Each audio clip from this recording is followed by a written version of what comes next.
Okay, so we have some things to do initially that we do every year, and that's these lists. All right, so let's deal with those. I'll tell you what they are. You've got two of them. One of them says no change, and the other one says stip. So, as I've explained in the past, our appraisers meet with every property owner that will talk to us, and I think we've met with everybody this year. And we go over their property and talk about the assessment. And if we think the value is accurate, we tell the property owner that, and we provide them all of the evidence for that. And we say we are going to recommend no change to the value to the Board of Equalization. And the people that don't want to appear and make an argument, we put them on a list and we say no change. So for those properties, we're telling you the assessment is good and we recommend no change, and the property owner did not want to come and argue. But they didn't make an initial appeal, is that Well, what? no, they did. That's Oh. that's why you're going to act on them, is because we've gotten what the law requires, a written notice of an appeal. So they do have an appeal. And if they wanted to take it to the next step, they definitely can. Okay. And Shannon, can I stop you? Yeah. Because we have these and then we have, Crisis Center, which Travis isn't coming in. Can we call Jordan so he can move up? John Jordan, Joan, and have him? you get that? Okay. Okay, thank you. All right, so the stip list, that's an abbreviation for stipulation. Those property owners, we have talked to, we've gone out and looked at the property, and we have found something that we didn't know. And we think the assessment is wrong, and we are recommending a change to the board. And those property owners were either happy with that recommendation or still didn't want to show up and make an argument. We put them all on a list. We're asking you to make those changes. The reason we do this is the alternative is we schedule an appointment for all of these people, and we'll be doing this stuff for a week. The people that are on this list, we've told them we're going to make a recommendation either to change or no change, and they have told us that they didn't want to appear here for whatever reason. There's one property. I'm going to ask that you act on these lists, the no change and the stip. But on the third page of the no change, I'm going to say, with the exception of, Deb, how will you say the name? Cool? Cool, it's Kuehl. I want to ask that we act on all of these with the exception of that one, and I want to deal with that one right afterwards. Which page? Which page? I don't see that on there. Third page of the stip list, about a third of the way Stip. down. 39, Said no change. 320. I'm sorry. Yeah, originally you said. I don't want you to include that in the motion, so I, Kuehl. yes, Henry and Deborah. yes. So need a motion or not? I would ask that you move to make the changes or not to both of those lists with the exception of that Cool property. I'll make the motion. Motion by Drews, Second. second by DeSanto. All in favor, say aye. Aye. All opposed, motion carries. Okay, Shannon. Okay, Kuehl. so Kuehl. Yep. So that is, here we go. The property was assessed at $666,800. I have a recommendation from my office to change that value to $299,600. The vast majority of that change was changing classification from non-ag to ag. They've provided some information at the last minute that says the property qualifies for an ag classification, and that's the difference between ag and non-ag on a property. Okay, so we have a motion. Move for approval. Moved by Second. DeSanto, second by Drews. All in favor, say aye. Aye. All opposed, motion carries. Okay, so that's those lists. Now, I want to tell you, we do that so those people don't have to come in. That shortens up our appeal hearing. But anybody that wants to show up here and make an argument, they get to. All right, these are the people that have told us they don't want to. The appointments we've got, those are the ones we think the value is accurate, or we've got a recommendation we think is accurate, and we stand up and defend those. And that's who we deal with appointments. Have, Really? yeah. We have one more list here. Do you have it in front of you, pre-registered manufactured homes? Yes. Yes. Okay. So these are trailer houses. And when a trailer house moves, the taxes have to be paid before they get a moving permit to move a trailer house. So the taxes on these trailer houses have been paid, and we want to pull them off the tax roll sort of for this year, so there isn't a tax bill printed next January, because they've paid them in advance. Okay. So we ask that you act on these. That takes that value off the 2020 assessment, so there's no tax bill in 2021. We do it up until this time. There's going to be some that move from now on through the year, and we deal with it as an abatement next year. This just sort of eliminates the tax bill and having to do an abatement next year on It at didn't least these. necessarily move out of the county, just moved, or, It could either.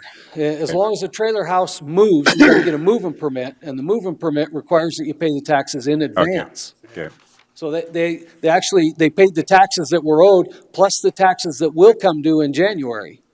okay. And I'll we're make trying that to motion. prevent that tax bill next Second. January. Okay, motion? I Second. did. Motion by Drew, second by LaCroy. All in favor, say aye. Aye. Aye. All opposed, motion carries. Travis is not coming in, so that's, what do we do for That's that a done motion? deal, because you already acted on that, so, So now we're on John Jordan. uh, Okay, let's Where- go to, Now, where you, let's go to John Jordan first. Their next one's not till 9. where's he at? He's the fourth one down, 9:15. one, Yep. two, three, four. Oh, okay, Fourth so one he's, down. you're jumping him up. Okay. Yep. We got the first two done, and Trevor, or not Trevor, Ron and Sharon Van Beek aren't gonna be here till 9. yeah. Say, Shannon, is that Black skip list, is that commercial, ag, residential, Everything. everything? Talked to me Okay. this Yep. morning. Okay. Yep, everything. He said he was gonna have to fight for it no matter what, but, he's good. Okay. He told him he's not coming back. I should inform the commission, the John Jordan property is a pending lawsuit. Mr. Jordan has filed a circuit court case with the assessment from last year, and I'm sure that they'll tie in this year's assessment. The case has been put off. We've been working with Jay and Tracy. We've done some depositions on this. It is a current pending lawsuit over the assessment on this. Joe does have a recommendation where we're going to make a small change to the value. It has to do with the soils, the river moved, and he can explain that, and then we'll let Mr. Jordan speak. So I'm Joe with the Department of Equalization, and there are 7 parcels within this appeal. They are regarding, I'm sorry to interrupt you. Can you speak right so that Mr. Jordan can hear you on Zoom? Thank you. so they are 7 parcels of land out north of Wasta. I gave you just a little handout that has some of the maps that are also going to be on this PowerPoint. Of all the parcels, there's 7. There's only one that I'm recommending that we make a change, and that's because of the river overflowing its banks. The rest, I am recommending no change. I visited the site with Mr. Jordan's son on the 15th, and we drove around on some of the parcels and looked at the grass and just the stuff like that. The parcels on the top the northwest part of this picture is where we were driving around, and some of these parcels have crop-rated soil in them, and he would like to have those adjusted, but I'm not adjusting them because they're okay. There's access to them. There's nothing wrong with the crop-rated soil, and that's just how that comes up on the system. So if you go to the next slide, Chris. Let me interrupt, Joe. Mr. Jordan, Mr. Jordan? He's on mute. we, He's on mute. Yeah. we can't hear him, but he can hear us. Mr. Jordan, tap unmute.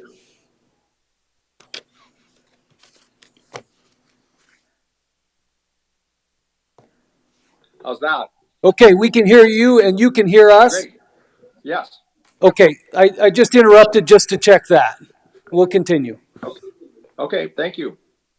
So in the slide that's up in the piece of paper you have in your hand, you can see a swath where I have about 14 acres of land. That land is crop rated soils, and I changed it from what it was to a river wash, which is a pasture rated soil, because the river overflowed its banks basically in that area into that pond and then back to the river. If you go to the next slide. This is just where the river overflowed its banks, and where that arrow is, that's pointing to a concrete barrier that was put in to hopefully help keep it from overflowing its banks again. And then go to the next slide. Not the greatest slide, but this picture is just of what this area that I'm recommending that we adjust looks like. It's just gravel, basically. Right. The other parcels, they are being used as grazing, even though there could be crop, that's what they're being used for. If you go to the next, this is just the grass that is out there on those parcels. What numbers are the parcels you're talking about, Joe, each time? Did I miss that? The first parcel that I'm recommending that we change is 9876, Okay. and then It's at, is the change already in? Because it's 82.6 right now. What are you changing it to? 70,600. 70, thank you. And then how about 98.78? No change, Okay. And how about 9881? no change, Okay. 9883, no change, 13851, no change, 13852. no change, Okay. 13856. is no change as well. Okay. And now you're going to the next one, 9876, or no? 9876 was the one with that swath Yeah. Okay. that I Okay, changed sorry. from crop That's rated where soil you- to the river, Okay. Thank you. river wash. And so the one I'm on now, right now, are like 9883 and 13852 and 13851. Those are the ones that I was on. That's where this picture is basically taken at. Okay. And then the next parcel and the last one is, if you go to the next slide, this is parcel 13856, and that northeast corner of that slide, of that picture where that parcel is, that's kind of up on a plateau. And you can't really get to it from the west because there's a draw that goes up into the fence line that goes into the neighbor's property. And she had some problems with hunters, so the gates are all locked and stuff. So you can't get it from the west. You have to come up from the road, kind of along the lines of that squiggly line I put in there. It's not the best road. It would need to be improved if you were going to take up some equipment to plow up there. But again, this is being used as grazed land, and that part is crop rated, so I'm not recommending we make any change because it's good grazing land, better than most, actually, because it's crop rated. So those are my recommendations. Okay. Mr. Jordan, Yes. would you describe by each property what you're thinking by their numbers, if you could, sir, when you're speaking on your parcels, please? Thank you, Mr. Jordan. Well, I'm not really prepared to do it by individual parcel. Could I just make my presentation That's fine. or Just, not? you can make your presentation, then if we have any questions, I guess we can ask by parcel or any questions that we have, sir. Okay. Thank you. Okay, thank you for the opportunity to make some comments in regard to the property evaluations. I've sent six, we apparently you changed me. Six handouts. Do you have those? Yes. We do. Okay. I'm not sure with the split screen how you want me to do this, but that's all right. A little bit of overview. The soils are misidentified and misclassified. The crop production numbers include production that is enhanced management practices, does not represent the average production.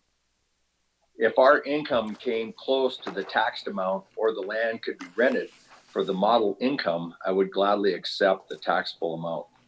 So if we could take you to handout number 1, I want to take a minute to a brief moment to present 2 items for your consideration from the Ag Land Task Force meeting this last year. I think you had representatives part of the time, or maybe at both meetings. Much discussion involved around the new ag tax being revenue neutral back when first implemented. The ag tax far outpaced the other categories for the same time frame. Based upon this criteria, room exists for using accurate ag income and soil classifications. If you could look at handout number 2, and they're designated by a number and a circle around it in the upper right-hand corner. House Bill Draft 248, this legislation attempted to correct income values used for taxation purposes. Just bring it to your attention to see that there is some effort being made to try and resolve this. If you could go to handout number 3, which is very similar to the one you were just looking at. We met at the property location with the Department of Equalization personnel and reviewed our concerns. One of the challenges to the crop rated soil was accepted. Derating of soil classification occurred. The process worked in this case as it should. This process involved the Cheyenne River attempting to rechannel. This occurred as a result of the highest measurable moisture on record last year. The fix is being implemented as design information becomes available. Design development activity for phase 2 of bank stabilization has occurred, but no documents produced for construction by the NRCS. We performed the initial work using our own forces, materials, and precast concrete materials. We planted 2 cover crops following flooding, with first being flooded out also. We were not able to capture any production. Bottom line is the adjustment may end up permanent. If you could go to handout number 4. We requested crop rated soil adjustments for ground located on top of the river bluff. The justification for such request is the soil survey classification and limitation in the soil PFC rating. The PFC rating is not listed on Pennington County parcel breakdowns. A person must go to the soil survey listing from Department of Revenue. I have included the Department of Revenue example for adjustments of soil with stoniness classification. We have that limitation in addition to erosion and climate limitations on the soils requested for adjustment.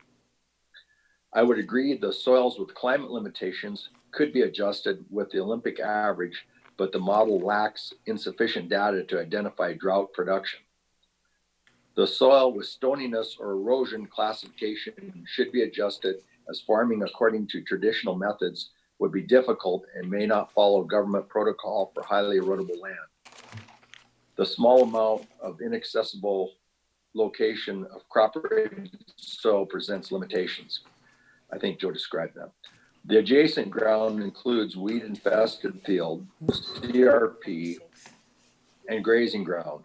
None of this would come close to producing the Olympic average income the Department of Revenue model declares. The government is actually paying to idle the CRP ground. This would be a net, in my opinion. I think based upon the use of adjacent land, we are currently using crop rated soils to the highest and best use by grazing.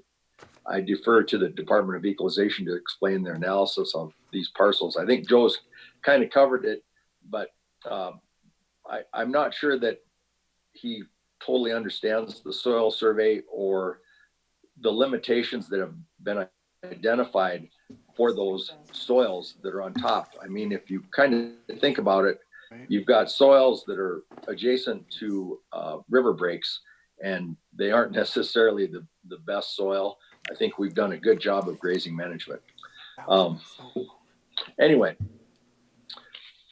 finally, if you want to go to page 5 now, finally, we are appealing the model Olympic average using our proposed 2012 assessment. The Olympic average for that year would be the 2003 to 2010 production years, or 106.86 income per acre for average soil per year.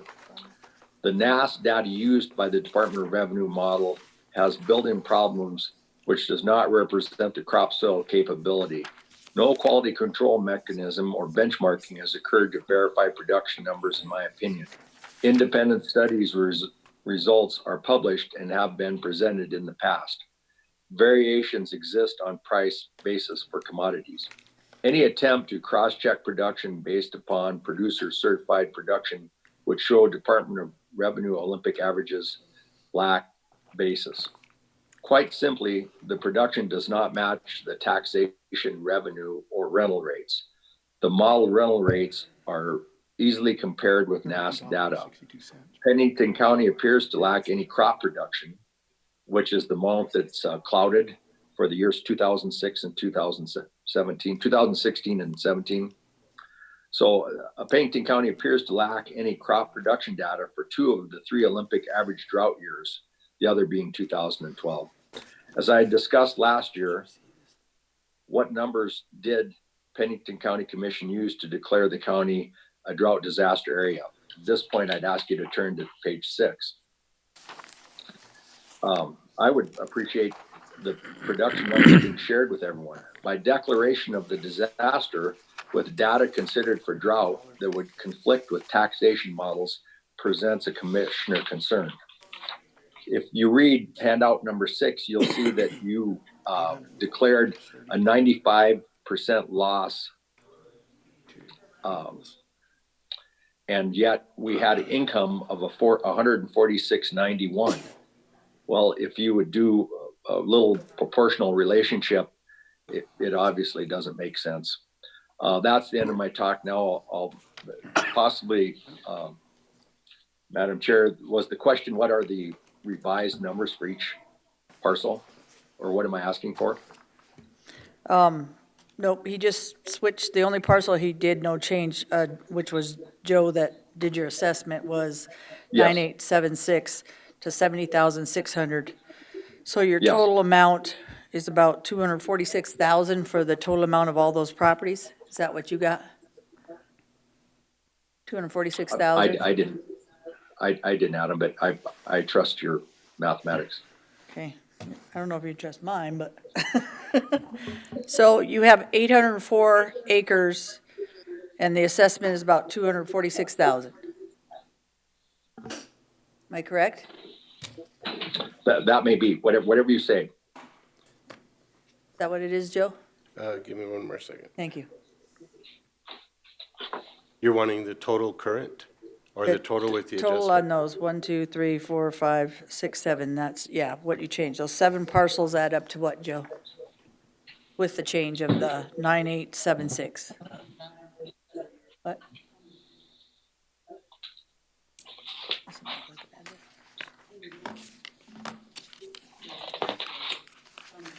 Okay.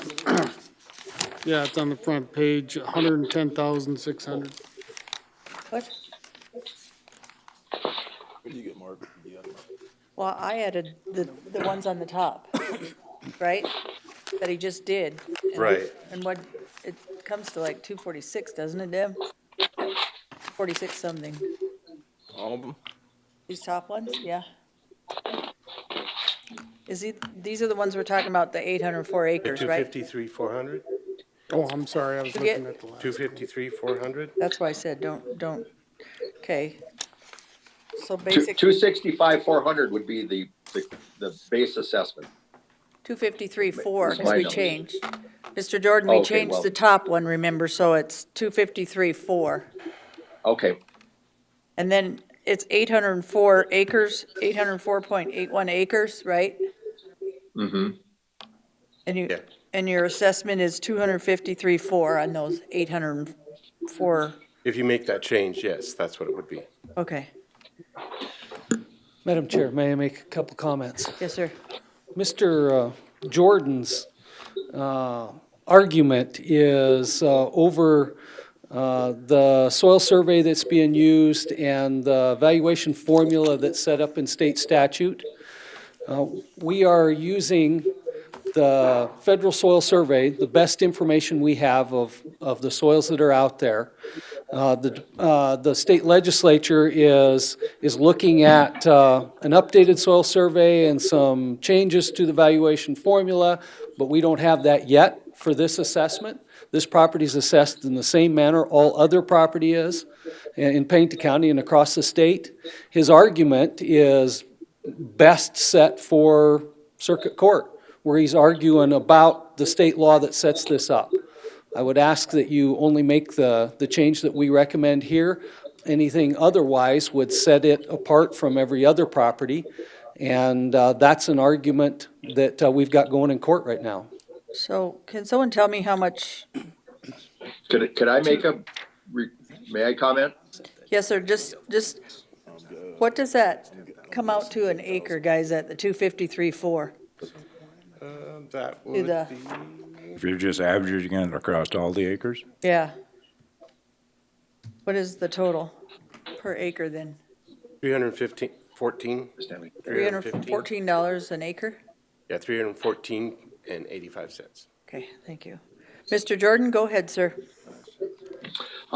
In regard to the first point, which is you're using the soil survey, if you are using the soil survey, then you would be fully aware of the classifications of highly erodible land, stoniness, and climate. So I reject that comment. Number two, you have made in the past adjustments based upon soil classifications. I believe last year you did. So you do have the authorization to make adjustments for all those. And if you look under, I believe, handout number 4, it actually explains the guidelines for making adjustments from the Department of Revenue to the Department of Equalization. So you've got the instructions. I'm not quite sure So, Mr. Jordan, why you can't make the. I've worked with Joe for about 5 years now, and he's very fair to the ag people, I believe. And he has made changes to people's properties based on meeting with them and looking at the soils and trying to come up with compromises, sir. But I believe Joe is right. In this case, like I said, he's been doing this a long time, and he's been working with a lot of the ranchers and the farmers and stuff. And he does come up with compromises, and in this case, he did. He dropped one about $12,000. So for me, I'm trusting in what Joe's saying, just because I believe he knows his appraisal, so, or his assessments. So that's just one of 5, but I believe he's right. Madam Chair. Mr. Do you Harris. also do you also believe then you're right with your income? Because you're focusing for some reason on the value of the land versus this is all based upon the production and the income. So do you believe that the 2017 income is $146.91 in a D4 drought disaster year where you've declared the county a drought disaster area? Right. Do you believe that also?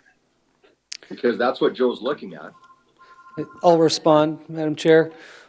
The income that he's referring to is parts of the productivity assessment formula set up in state statute. And it's what's collected from cash rents and crop productions and all of that. We don't do that here. The state statute sets up the collection of that information and that formula. And right or wrong, that's what the law is. Mr. Jordan? Did you hear Um, Shannon? If you review the adjustment guidelines from the Department of Revenue, you do have the ability to adjust based upon the weather and drought. And it's listed on the Department of Revenue guidelines. So, you know, I think that's kind of where we're at, is that you're looking for the state, and my position is you've got the authority to make adjustments. This isn't the only property I own, and it isn't the only county I operate in. Thank you, Mr. Jordan. Do we have any more discussion or a motion, please? Shannon, could you speak to that matter, that he's saying that we have the option? Production was obviously down last year. A lot of crops couldn't even get taken off the field. So have we made an adjustment for that? Yes, in effect. That income number that he's referring to is actually an Olympic average of 8 years. Crop productions, crop prices, and rental rates for 8 years. An Olympic average is drop the high and the low, or I think it's the high and the low, and average those in the middle. Right. So your property assessment doesn't change this year based on what money you made this year. It's a part of that average. So it moves as crop productions and prices change, but not based on your property this year. So what you're saying, to recap, is that sometime in the future, an adjustment will be made It maybe already has been made. in the past, based on an 8-year rolling average. Yeah, because it's part of that average, but there's still other years in there. And I want to be really clear that it is crop productions and prices from across Pennington County and the state, and not what you did this year. Madam Chair, So it's, Matt? so it's averages taken from the entire state, not just West River? The crop productions come from Pennington County, from crops that are grown in Pennington County. Okay. And productions in Pennington County. But the prices that are used are statewide prices. Okay. my question is, this would be a little easier for me to digest if we had if this was on a soil survey map, so I could see the soil types. Can you go to the Deb, Arai? Joe wanted to say, Rapid or map? he wanted to say something. I'd like to hear what he has to say about what I just commented on. Okay. Mr. Jordan, did you have something to say after DeSantos while we're pulling up the map? Yes, please. If you would go back to handout number 5. Okay. I believe that the director is in error. We're not looking at the Olympic averages. We're looking at the actual income per year.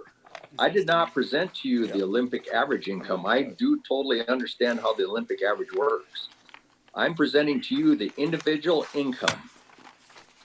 And for 2017, in a D4 drought disaster year, in which I believe you will eventually see that the crop adjusters zeroed us out at WASTA. Zero means no production. You're claiming that we made $146.91 a year. Okay. You've also stated in your declaration for local emergency that that was 5% of the production. If you take 146.91 and divide it by 5%, that would be my total production, or the average, maybe Olympic average, if the director so pleases. We're not talking about the Olympic average. We're talking about 1 year's individual production. And if you notice, 2018, which, you know, we got some moisture, we made $174.21 according to the model. In 2017, where we were in a D4 drought disaster year, which we were also in 2016. Okay, so the second year of a D4 drought, highest level of drought, emergency. Okay, no different than any other type of hurricane, tornado. You're projecting we've made $146.91 91 cents an acre. That is impossible. Okay. And with all due respect, we need to be careful whether we're talking about individual years or Olympic average. Shannon? We were not talking about Olympic average. I'm sorry. No, you're okay, sir. Go ahead. Shannon? Part of Mr. Jordan's argument in court is that the data that's collected relating to production and income is bad. But the state law sets up the process for collecting that. It is not what he made on his property. It's crop productions in Pennington County and prices statewide. And whether you like those numbers or not, that's what the state law has set up. We will get these numbers and we will put them in this formula, and all property in the county will be assessed using those. It is not this property owner's personal production or income. Madam? Madam Sir? Chair? Yeah. Go If ahead. you would look at handout number 5, 2016 and 2017, you have no data. You have no data to present. You collected no data. If you look at it, 15 has hay, 18 has hay, oats, and winter wheat. 2016 and 17, you have no data to make a determination. Shannon? There was no production. Who would you collect data from? Shannon? That is part of what's being argued in circuit court. The data is collected from National Ag Statistical Service, and when they judge that the amount of data that they have is insufficient statistically, they will blend data from other areas to come up with enough information that they think is reliable to satisfy the requirements of the state law. Mr. Jordan is arguing the details of that, but again, the state law sets up where this information is collected and how. We don't do that here. So, Mr. Jordan, your assessment is 253.4. Are you saying we should lower that 253.4 on those acres or a certain parcel? What are you looking for Yes. today, sir? Yes. Well, unfortunately, Madam Chair, I didn't send that document in. You had it last year, but you didn't get it this year. Would you like me to review it by parcel? Yep. Okay, so I've got different numbers and I don't know if they correlate. I don't know why, but Okay. I'll try and, you ready? So for 9883, Okay. 19,400. Okay. Hold on. 13852, I'll repeat them after I'm done. 10,600. Okay. 13851, 21,300. 13856, 50,000. 9876, 40,100. 9881, 8,200. 9878, 1,000. Okay. What was 9881? 8,200, if I'm right. Yes. Madam Chair, Commissioner Roskinick. does everybody agree fundamentally on the soil types? Is there a dispute on these soil types and the amount of area each soil type encompasses? That was my question. Mr. Jordan will argue the accuracy of the soil survey and the ratings that are applied to the soils. But the best information we have is this soil survey, and it's used on all of the properties in the county and statewide, and except for the obvious changes that we make here, we use that. His argument is that the ratings should be different, which will affect the value, and the soil survey is inaccurate, but it's the best information we have, and it's what's required by law. With that being said, we don't have any jurisdiction to change that soil survey. Yeah. Yes. Because it's required by the law to use, and it's applied equally across all properties. So basically, he wants about $100,000 discount on his properties. What I averaged. So he wants Madam about Chair? 153 instead of 253. Can I ask you something, Mr. Jordan? Yes, You bought this property in 95. Do you remember how much you bought it from your family for? The 804 no, acres? I inherited it from my family. Okay, sorry. It says sale between, so I apologize on here, sir.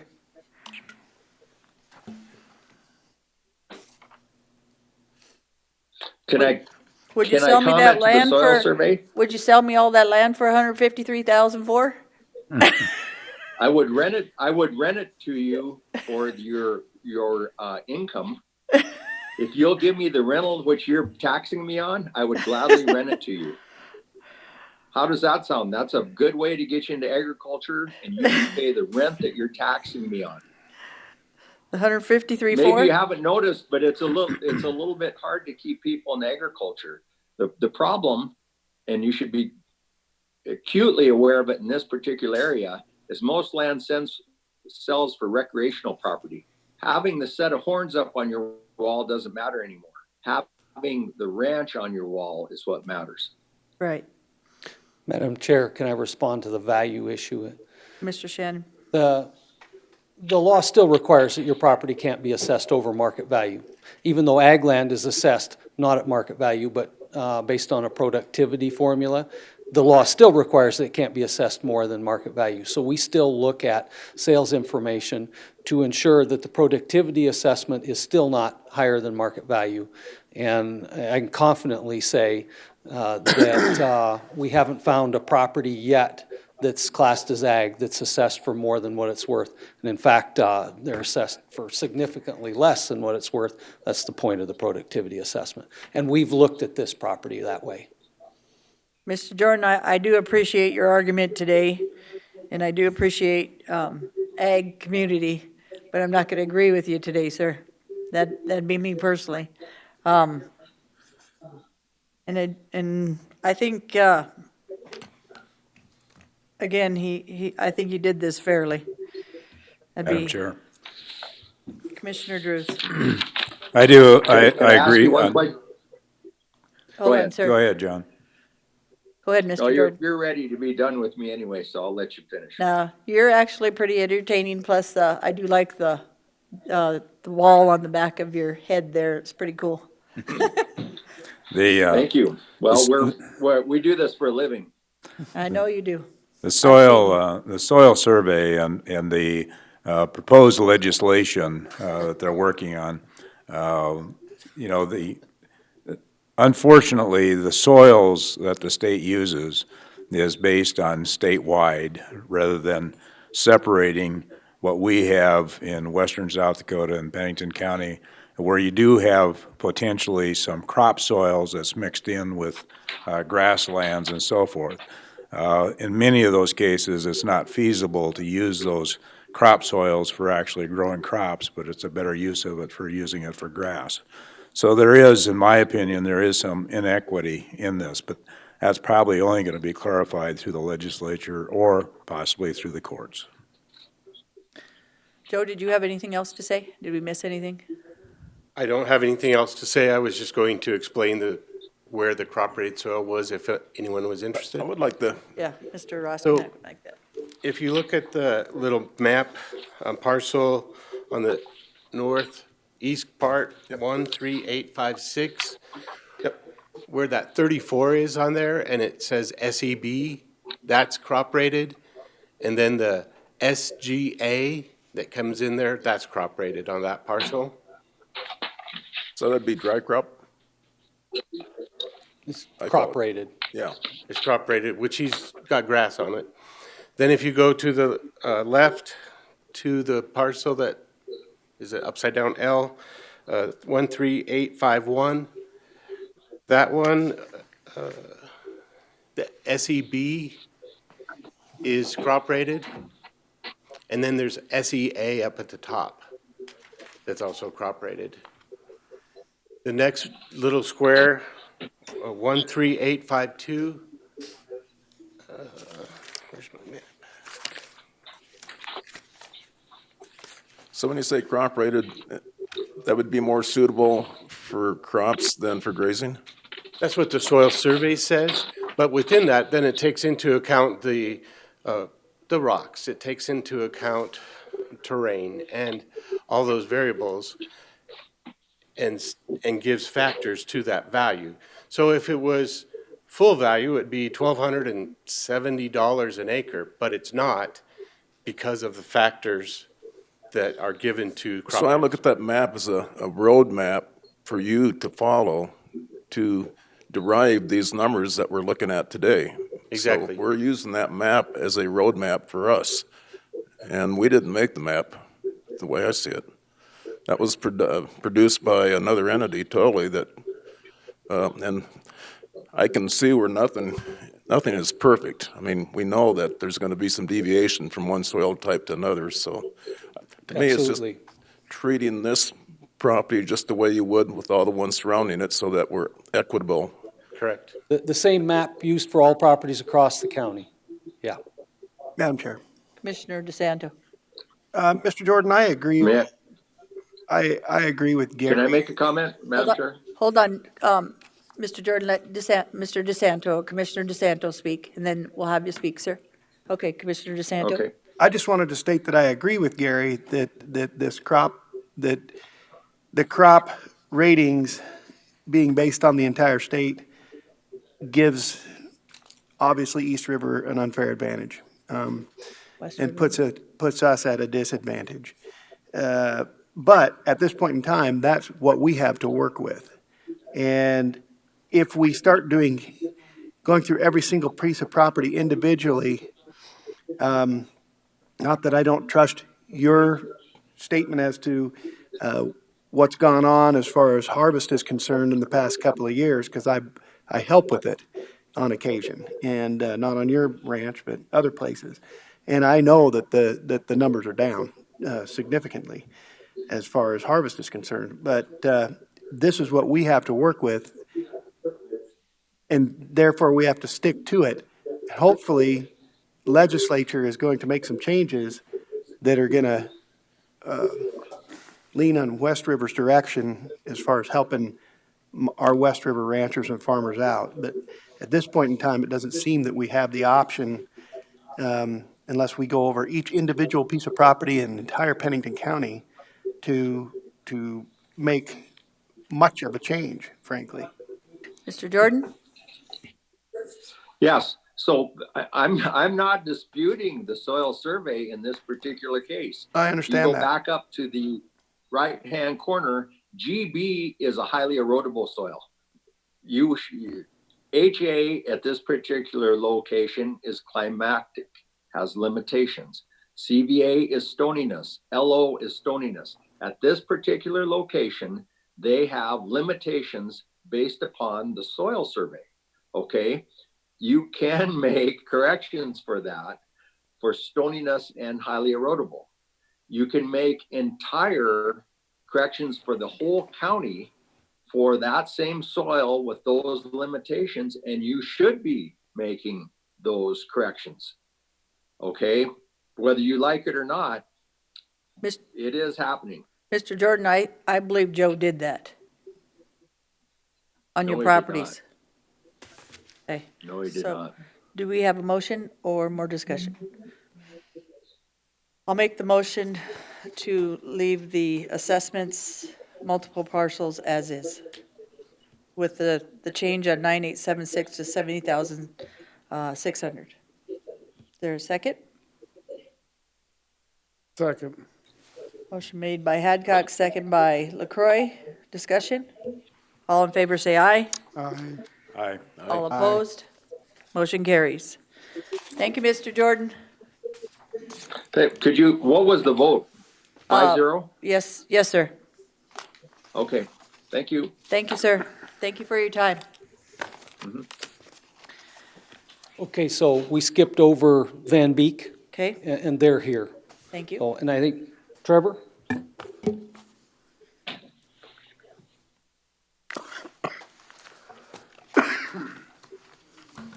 Good morning, Trevor with the Equalization Office. We do have two parcels associated with this appeal, just to get that out front. It's 68207 and 68206, both owned by Ronald Van Beek. First, I'll explain a little bit about what has occurred with these two parcels, since there's some concern in his letter about a large tax increase, and I'll explain why that happened. In 2017, for the 2018 tax year, there was a reappraisal completed in this neighborhood. At the time, these two lots were being assessed inappropriately as one. And when we find lots like this, we are required to separate them and assess them separately. In this case, there was a senior assessment freeze on this property. The senior assessment freeze can only go on one property at a time. So it should not have been on two to begin with. And the fact that senior assessment freeze is now just on one of the two properties creates a significant increase in taxes, because the assessment is full and true market value on the one, whereas the other is frozen at the assessment. So the owner-occupied one is frozen. They're both owner-occupied still, since they are adjacent to each other, but the 68206 has a senior assessment freeze on it. The 68207, which is just the bare land next to it, does not. Okay. So that's the reason for a large jump in the taxes. And you cannot put that as one parcel to freeze it on the whole? If it were replatted, then it could be on that one, as one parcel, then it could have the senior assessment freeze on the whole thing. However, it is two legally separate lots that could be sold separately and are assessed separately. Okay. Madam Chair, Commissioner Roskina. this actually happened to me about 4 years ago. My cabin in Rochford, I bought an acre next to it, and then we assessed it as one because I could get a lower assessment overall doing it that way.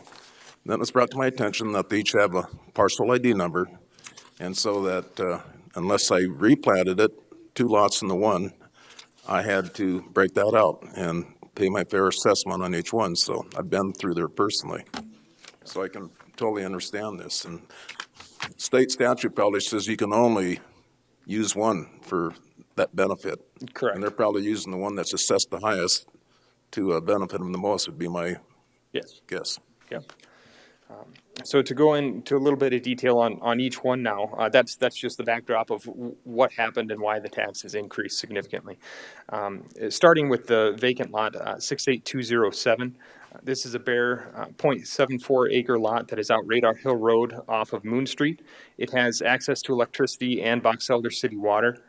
The assessment went out on this property at $36,400, and this was changed by the Box Elder local board to $20,000. This de-equalizes it from the rest of the neighborhood. All other 0.74 acre pieces are assessed at $36,400. If you would look at the handout labeled the land comparable sales, this is a list of comparable sales in the area. The first sale is a similar lot. It's in Mesa View, which is also a subdivision that made almost entirely of mobile homes. So Trevor, you're on tax parcel 68207 right now, right? That's correct. Yep, Yes. just Thank the you, bare sir. lot. Thank you, sir. So the 0.46 acre piece sold back in 2016 for $32,000. The other two comparables here that are the same size as a subject property, I had to use an abstracted value, which means they are improved. Once they sold, I took the improvement value off to see the indicated value of the land based on that sale. One is directly across the street from the subject properties, and it sold for $65,000 back in September of 2019. This had a double wide on it and two low-value outbuildings. Since that sale, the owner has moved the mobile home off and essentially sold it for nothing. He gave it to the moving company in exchange for them moving it. So he paid $65,000, gave away the mobile home, and then it has two outbuildings on it that are worth about $1,900. They're just kind of old, open-face structures. So that really indicates that we may actually be low on the land there. He paid $65,000, moved the home off. We indicate from that sale about $51,900 on the value of that 0.74 acre piece. The property just to the north of these two The 68207 is the one that's highlighted right there.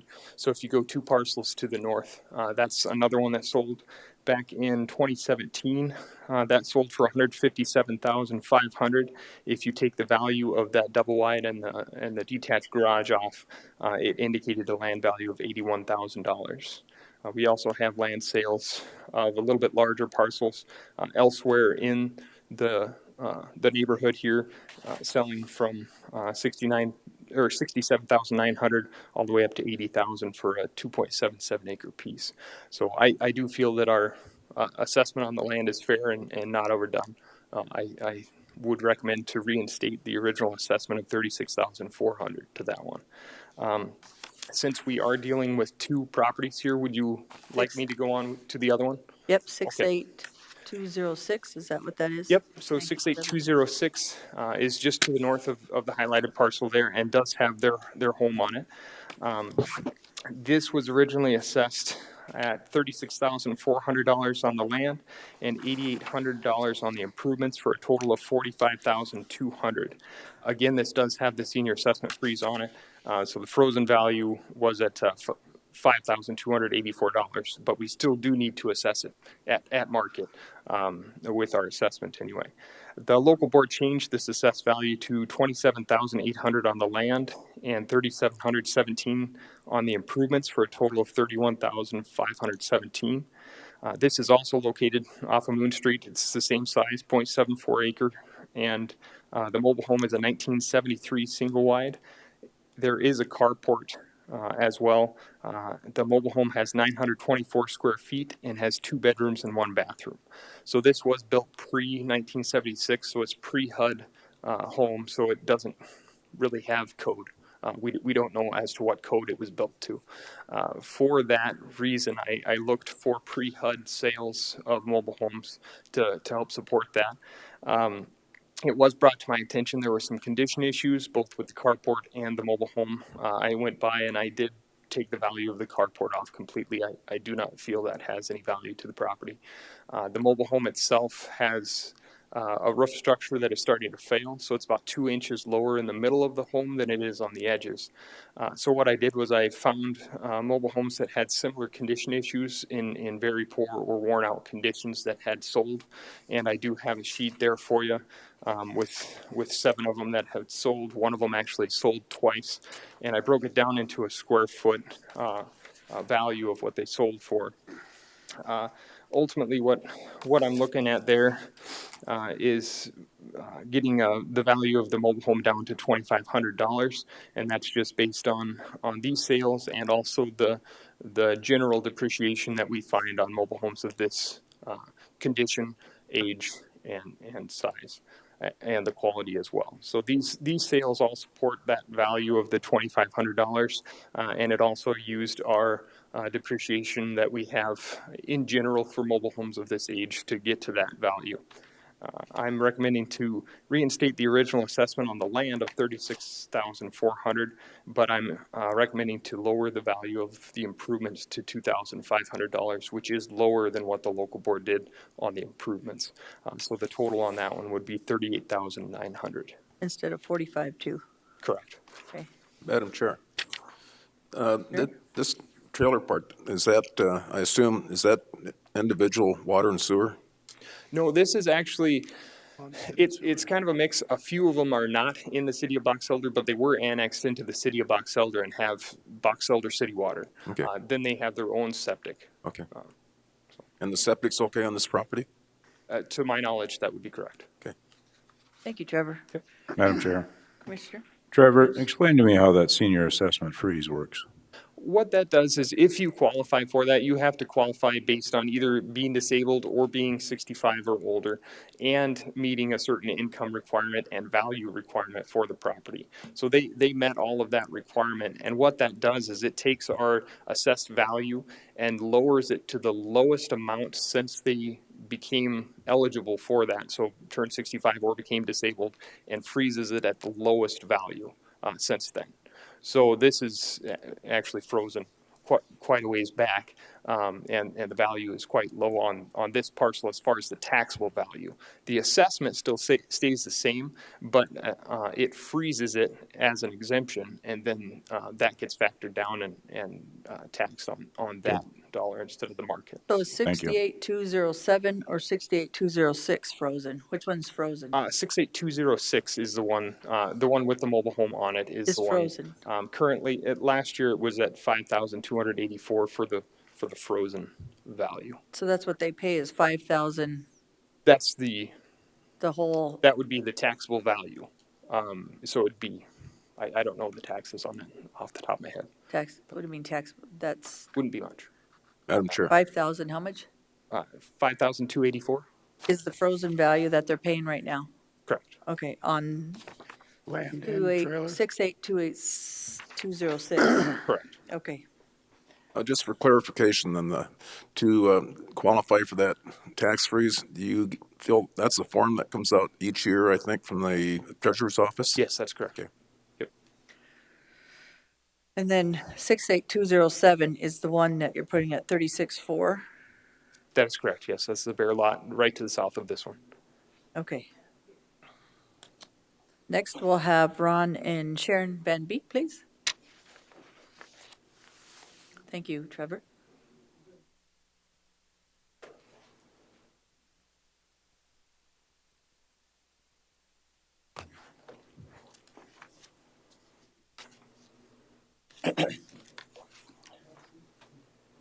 Morning. Sir, your names, Yeah. please? Huh? Your names, please? My name is Ronald G. Van Beek. Thank This is you. my wife, I'm Sharon. Sharon. Morning. Good morning. Good morning. Would like to tell us what you're thinking today on your properties? I can't hear very good. Would you like to tell us what you're thinking on your properties? He has ID 68207 at 36,400, and he has you at 45,200 on 68206, which is your house. But you're also on your house, you're frozen at being taxed at $5,284 instead of the 45,200. So basically, if you sold your property at this time, I'm sorry, he lowered it to Readjusted. 38.9. 68,206, your house, lowered, I cannot talk today. He lowered it to 38,900 instead of the 45,200. Okay, the house, I one time went and was thinking of buying another house because this don't have the peak roof. I can't sell it, and they can't, if they try to take it to like Custer County, you can't even put it in Custer County because you don't have a peaked roof. You can't, I can't move it any place in this county. Right. He valued your trailer at $2,500. I went and I seen a trailer, 76 here a few years back. It was at a trailer house outfit, and they wanted 2,800 for a 76. It was 16 by 80. That was 2,800 2 years ago, but they wanted me. They would sell me that for 2,800, but they wanted me to pay 5,000 for them to take mine. Right, And they wanted 2,000 to move it off the place. right. So when he started out with 8,000 for that, and the other stuff, the sheds, they're not on a foundation. They're sheds that were bought just set down. Right. One's 30 years old. He didn't value your sheds. The only thing he valued was your land and then the trailer at 2,500. Yeah, but So all the sheds and everything, he didn't add that to the but they value. come up with first with $8,000 for the trailer and the structures, Not anymore. is what they said. Right. 2,500. Okay, so even at 2,500, if someone give me 2,500 and pulled it off, they can have it. Madam Chair, Thank you. I think that Commissioner Rossman. 2,500 would also include a septic system, because you got two pieces of raw dirt, but the one that qualifies for the senior freeze, that's improved with the septic system and the infrastructure, which the other one isn't. So that 2,500 might not only just be for the mobile home, but it could just be for the infrastructure to that lot. When my septic system went bad here a couple of years ago, I couldn't get any help to fix it. So you're saying the septic system don't work? Well, I had to go rent a backhoe, and being I didn't have the money, I had to run it myself, and I had to buy the stuff and put it in myself. What was the cost of that? It cost me $500 to rent the backhoe. Cost me another $200 or $300 to go ahead and buy the gravel and the pipe. Well, that 2,500, I don't think that's just for the mobile home. I think it's for the sewer line, the infrastructure to the lot, including the septic system. Well, see, we don't have box elder sewer. We have to take care of our own stuff. Right, and that sewer that you own has value. Well, okay, I guess. But it ain't worth 2,500, and the trailer ain't worth 2,500. So if somebody wanted to buy the trailer, they got it. Thank you. How about your other parcel 68207 with just the land? Because Okay, that won't be frozen anymore because you only can do one okay. parcel frozen. When I bought this, it was all on one deed. Now, I asked them when I bought it, I said, are they gonna just charge me for one? And they said yes. And I said, will that change? And they said no. Okay, did you, Now, those lots are split though? huh? When those lots split? No, they're on one deed. When they split them, they split them, but I didn't get a deed for each lot. I still have them on one deed. Can I address that? So there are two separate lots. Okay. They're platted lots. They can be sold separately if we wish. In the past, they had been on the same assessment and tax bill. But the proper way to do it is put them on two separate assessment and tax bills, and there's lots of reasons why. Okay, and that happened. This happens to be one of the reasons why, because the law will only allow a senior freeze on a house and one lot and not on multiple lots. So in the past, you've been granted a frozen value on more than the law will allow. That's not why we split the two lots on two assessment notices, but that's one of the reasons why it should be. And when did that start, Shannon?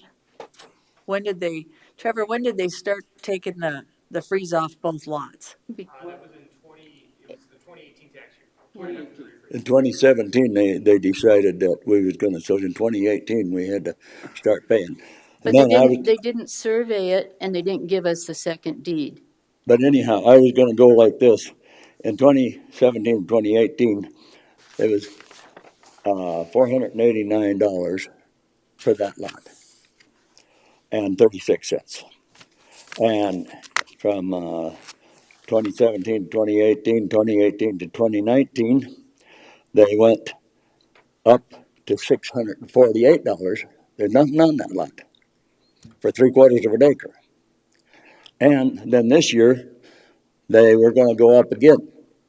And if I don't do something, and I only have one deed. If I want to try and sell that lot, I got to figure out how to go get another deed. Okay. See? Shannon? So, and now they were talking about the house across, or the lot right across the street. Well, the lot across the street, when the guy bought it, he went ahead and bought it. It had two sheds and a big lean-to on it. The big lean-to and one shed are still on it. He sold the shed, and one of the sheds, and he got $3,500 out of the house because he decided he wanted another house on there because the guy had used wood. So they're saying our lot is worth $50,000, but nobody's going to come up and give me that because there's nothing on it. Now that lot had this nice big long lean-to. It had a built shed back there in the corner, and it had another shed behind it, and it had the double wide with two lean-tos built on it. I mean, what he did with that, that was his choice, you know? But now he decided he wanted to put a house on it. That's okay. But what I'm saying is this, they're not gonna come over and give me 52,000 for my land, because I don't have nothing on it, They have yours at 36.4? huh? They have yours at 36.4. That's what he went ahead and put it for this year. Yeah. Last year, he had it for, 32.1. 105. Thank you. Shannon, do you have something to I say? needed to follow up with the multiple lots on the same assessment and tax bill. I want to make sure everybody is aware that your property is assessed at its value. And each of these lots, as bare land, are assessed at whatever they're worth individually. Whether we group them all on the same assessment notice or not, they're assessed at what they're worth. So let's say they're $30,000 apiece. Two lots are 60,000 if we put them on the same assessment and the same tax bill. So combining them on one assessment and tax bill causes some problems with the collection of tax and other issues, but it doesn't change the assessment or the tax itself. Okay, so Commission, we have two different parcels. We have 68206. Do we have a motion? That's the senior freeze one. Madam Chair. This is at the 38.9? Yeah, 38.9. Yes, and that's I'd make that motion. motion by Drews. Is there a second? Second. Second by DeSanto. All in favor, say aye. Aye. All opposed, motion carries. Madam Chair. Commissioner DeSanto. Mr. Van Beek, do you understand that we reduced the assessment on 68206 by almost $7,000? I didn't hear that. We reduced your assessment on 68206 by almost $7,000. 6,000. You understand that? I heard it now. Okay. Okay, and that one we approved, and now we're on the next one, which is your land at 36.4, and that's parcel 68207. Do we have a motion? Move to approve. Second. Moved by DeSanto, second by Ross Connect. All in favor, say aye. Aye. Aye. All opposed, motion carries. And your second one is at 36.4, sir. And I disagree with that, because if it keeps jumping up $4,000 every year, I mean, I haven't got a deed or it or nothing. Madam Chair. And for over 30 years, he's paid on one deed. And all of a sudden, they decided, when I But bought you it, they legally said that split that it. would be taxed on one, Yes. So what on is, one deed. Well, there's two things I'd like to point out. Number one would be that you can replat that in the one lot, and then that lot will qualify for your senior tax freeze. Yeah, but they told me, I went up here and I was gonna do that, and they said, well, you gotta go get an assessor, A survey. a surveyor, Correct. and have them come in and survey. Correct. So I went in and checked, that's gonna cost me several $1,000s to get a surveyor to come out there and do that. but how much would you save on taxes and freezing? Well, then it'd be for the one deal. That's what I'm saying, then you'd be in one parcel, and then you would be frozen for the whole parcel. But that's how it's always been. He's been paying on one parcel for over 30 And years. that's when I bought it, that's the way I bought it, Yeah. to where it that's would be what he taxed as understood. one. Right, Because it was on one deal, see? but then they changed the rules on the platting once it was two different parcels. They They illegally probably did didn't, it. they probably didn't catch it either. It's illegal. But what it amounts to is, not only that, the guy across the street, they're saying, that lot's worth $52,000. They're not gonna come over and get, without nothing on, they're not gonna give me 52,000. I know, sir. So the solution, we have voted on They're, both of they're these. probably gonna give me 35, if that. So the solution, sir, is to take it and take those two parcels into one in order to get back to where you were before. I can't afford it. Okay, I I'm think, on, not only am I on disability, I'm on Social Security, I've, low income. I was sent to New York City with a kid in 1979 that had cancer. My insurance covered $250,000. When I got back, I got a bill for $867,000. Nobody come in and said anything, did anything. And then, after that, well, I had an exit like to run around. The taxes weren't paid, so I got a bill for $4,000 on the land. I took out one of my insurance companies and paid that. I just And then they went ahead and the trailer house had the tax hadn't been paid on it. I I had to pay apologize. $4,000 on it. I had to cash out another insurance company. Then a couple of years ago, 2015, I wound up with a tumor in my sinuses. I had to go up here and do Radiation. 35 radiations. Just instead of it taking 7 weeks, I was allergic to radiation. It took me 7 months. But what it amounts to is I don't have the money to be paying for all of this stuff. I've got bills. Madam Chair, that other lot, you got two lots here, lot 17, 18. But The other that's lot, three-fourths of an acre is what they're charging but us. it can be sold separately. It can be Yeah, but sold I can't get no separately. $50,000 out of it. I don't, well, We're not we, assessing it we at didn't 50. assess it for that. 36. Yeah, but Still too much. he assessed it for 36. Okay, Mr. Van Beek, we've already decided on both the properties. Your tax freeze is still on at the 5,000, I forgot 800 and something. And your lot, the other one is he dropped, or he had dropped your frozen property 38.9. He took the other one at 36.4 and we already voted, sir. So, there is solution if you want to combine those together. All right, thank you, Well, I sir. can't afford it. We voted 20,000. Well, I knew it wouldn't pay to come here because I knew he had his mind made up. What does he make? $100,000 a year? No, he doesn't. 50? I don't know, but, You know, when I was working, when they sent me to New York City, a judge sent me there. hey, I lost my job. I was only making $10 an hour. See, That's what we're retired on, is low income. and when I come back, I couldn't get a job because the job that I had, they said, "Oh, you're experienced. We don't want you. We want someone who's young that's got 10 years of experience, so that they could pay a cheaper price." well, Mr. Van Beek, I feel sorry for Yeah.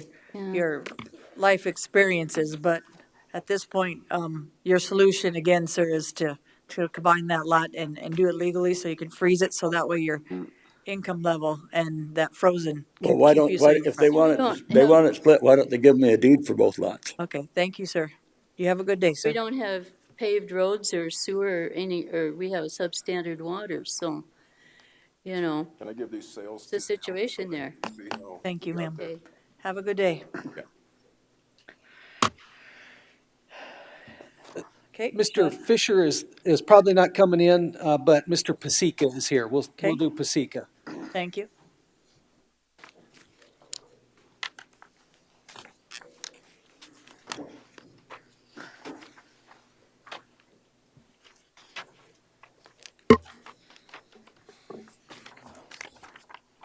We're going to let Joe speak, Mr. Pasico, and then we'll have you speak after, sir. Thank you, sir. I'm Joe with the Department of Equalization.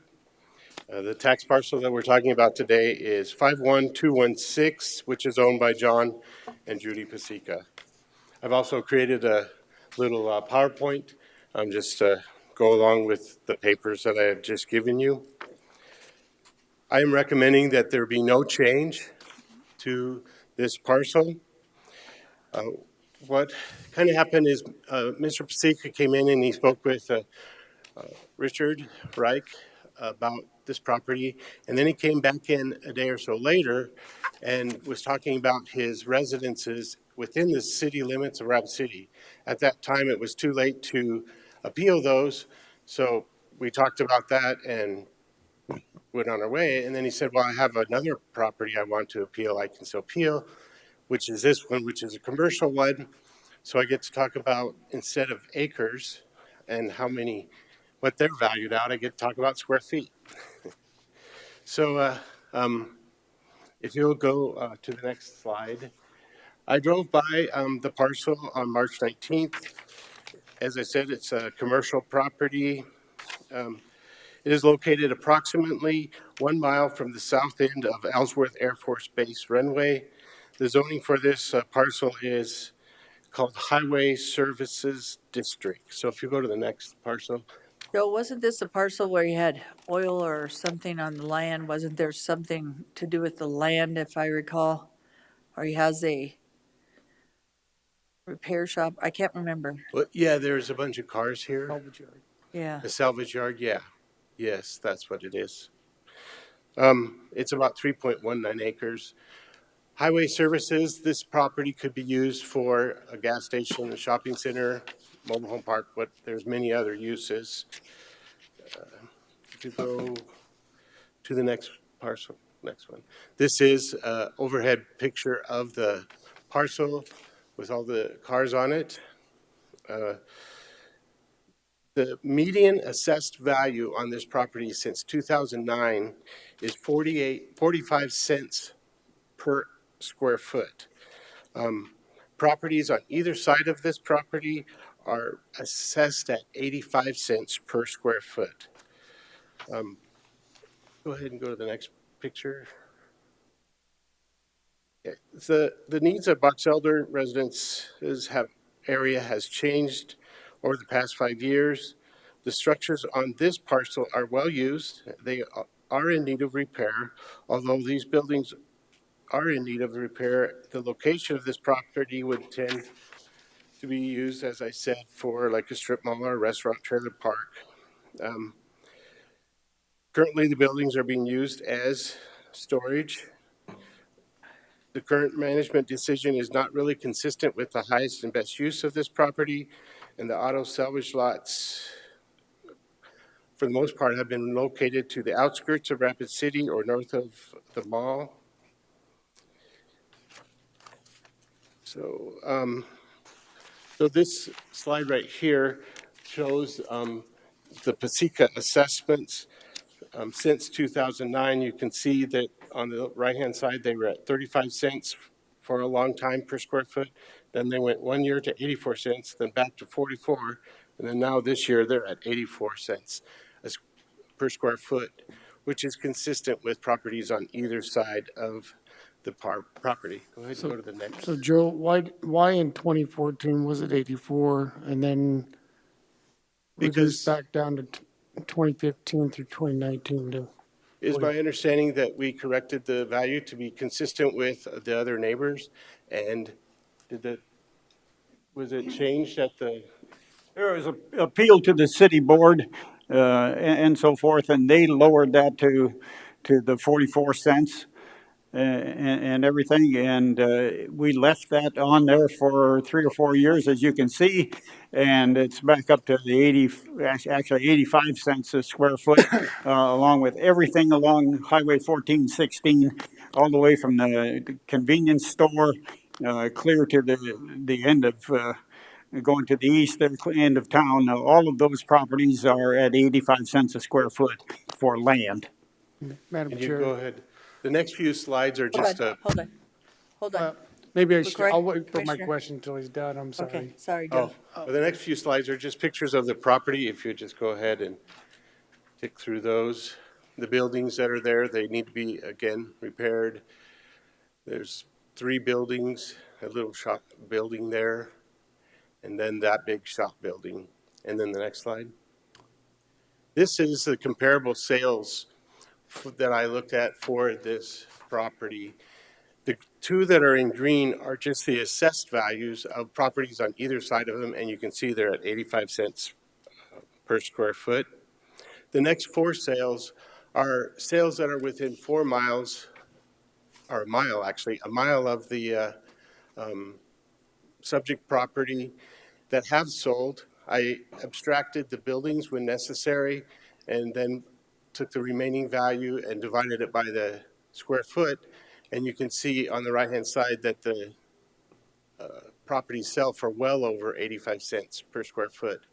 The 2 on the bottom are very old sales, actually. They are, I got from some of the assessors in town. They are actual auto salvage yards that have sold, and this was actually in Butte County. But you can again see that they sold for well over 85 cents per square foot. You said which ones were auto salvage ones? The orange ones on the bottom. Madam Chair, Let me go ahead and go to the last slide. This is where the comps are. And so I'm recommending no change. Okay. Commissioner Joe, Roskinek? one question. When we develop the assessed value, we do this on the assumption that lot's bare, right? We're not, we're making the assumption the lot is unimproved. We're just looking at a piece of raw land in our mind. We're not taking into consideration As, the in this improvements that case, are, yes, we are looking primarily at the land. The improvements are not really being appealed. no, I'm just saying we're doing it as vacant. We're not For the land, yeah, saying you got all these vehicles there, therefore the land's, we're not doing that. We're saying we're looking at this piece of land when we assess it as a piece of raw land. right, And then we put the contribution of the improvements on top of that, which would correct, be the structures. correct. That's correct. And just for, we do got the B-21 coming here, and if that comes to fruition, that piece of land is going to be quite valuable. Well, you also went up, what, 43.49% on the assessment? Because it was underassessed. Yeah, Madam Chair. What I struggle with is, I think we've worked through this before, and I look back at anytime you have to remove some of the environmental hazards that are associated with not only salvage yards, but gas tanks and so forth, the contaminated soils, the work that has to go into removing that. I can't remember. I'm not an expert on it. I just remember some of the stuff, when you have oils and gasolines into the soils, you have to take off so much and do it. There's additional costs. That's why I was kind of shocked when I was looking at some of these other comparable sales of salvage yards, because I know there's some more environmental work that needs to be done on them. And that's one thing that I would look at as being different from the surrounding area. I don't, I was interested to hear what Mr. Oskinek said, because when I was reviewing this, that was one of the first things that come to my mind was the soil tests and the associated costs and so forth with that. Madam Chair. Mr. Drews? Joe, he states in his that this is part of it is at least in a floodplain. Is that the case? I'm not aware that it's Okay. in the floodplain. I don't believe so. Yes, sir, I am, and that all is in the 500-year, I believe, all the way from the Oh, the 500-year. Okay. convenience store clear down to the east end of the town there, from 1460. Every one of those properties are in that, yes, sir. Okay. Thank you. Floodplain? And they have 500-year. Right. Right, which is, Madam Chair, Commissioner DeSantis. to address Lloyd's comment, you're right that it's going to cost money to clean up that property if he sells it, but we're assessing it at half or just over half of what the rest of the properties are selling at in his comparables. So in my opinion, we've already adjusted for the cleanup cost. You see what I'm saying? I mean, most of them are selling for $1.26, $1.40 something. I don't know, what would you, I'm, and that's why we did it before, is lowered it because of that, but, that's different than, like I said, if you have cars and things are gonna move off a property in order to buy it, then you are just a commercial part of a property, you know what I'm saying? Yeah, I know what you're saying, but we're getting way far behind. By leaving it at 44 cents, which is where it was, 45, we're way, 44, now we're we're way doubling, behind where it should be. so we're doubling it. Yeah, I mean, even though we're doubling it, basically what we're doing is we're catching up to where we should have been in 2014 in the first place. Okay. Now, those other properties that he's compared to, and I can tell you that corridor is definitely increasing in value already. There's new businesses moving in. But we're still even at 84 cents a square foot. If you take his comparable sales, It's below market. Mr. Pasica, if you'd like to we're come an up, average of, I'm listening to you, DeSantis. 60 cents a square foot less than his comparable sales. Mr. Pasica? Yes, John Pasica. Like I said, I don't understand how anything could double like that. You know, and well, I can't remember how many years ago it was. I was in here for the same thing, and a bunch of them properties that was on Radar Hill Road and all them, they was only paying like 20 cents a square foot. And they had me up to the 45 or whatever it was. Well, and Mr. LaCroix is right. If I go, that'd be hard to sell that property with that stuff on it. And I don't agree that the property's gonna shoot up in value because of that B1 or whatever's coming. B21. The B1 doesn't have to come. Box Elder is one of the fastest growing cities in South Dakota, so Yeah. even if the B1 doesn't come, Box Elder is a city experienced growth. But there's B21. been more businesses went out of there than come in. They've been closing like crazy there. Santo? We've had new businesses moving in on that road. New businesses? Not that I know of. Well, there's one right up the street, right on the corner of Radar Hill Road Well, yeah, that's just, there was one thing in there, now this other thing came in there. I don't know what it is. right, and further down the road by the church, there was another business that came in there. How long have you had this salvage company, Mr. Sika, there? How long what? How long has that salvage company been there? Since 67 about. Okay. That's why, see, I'm grandfathered in.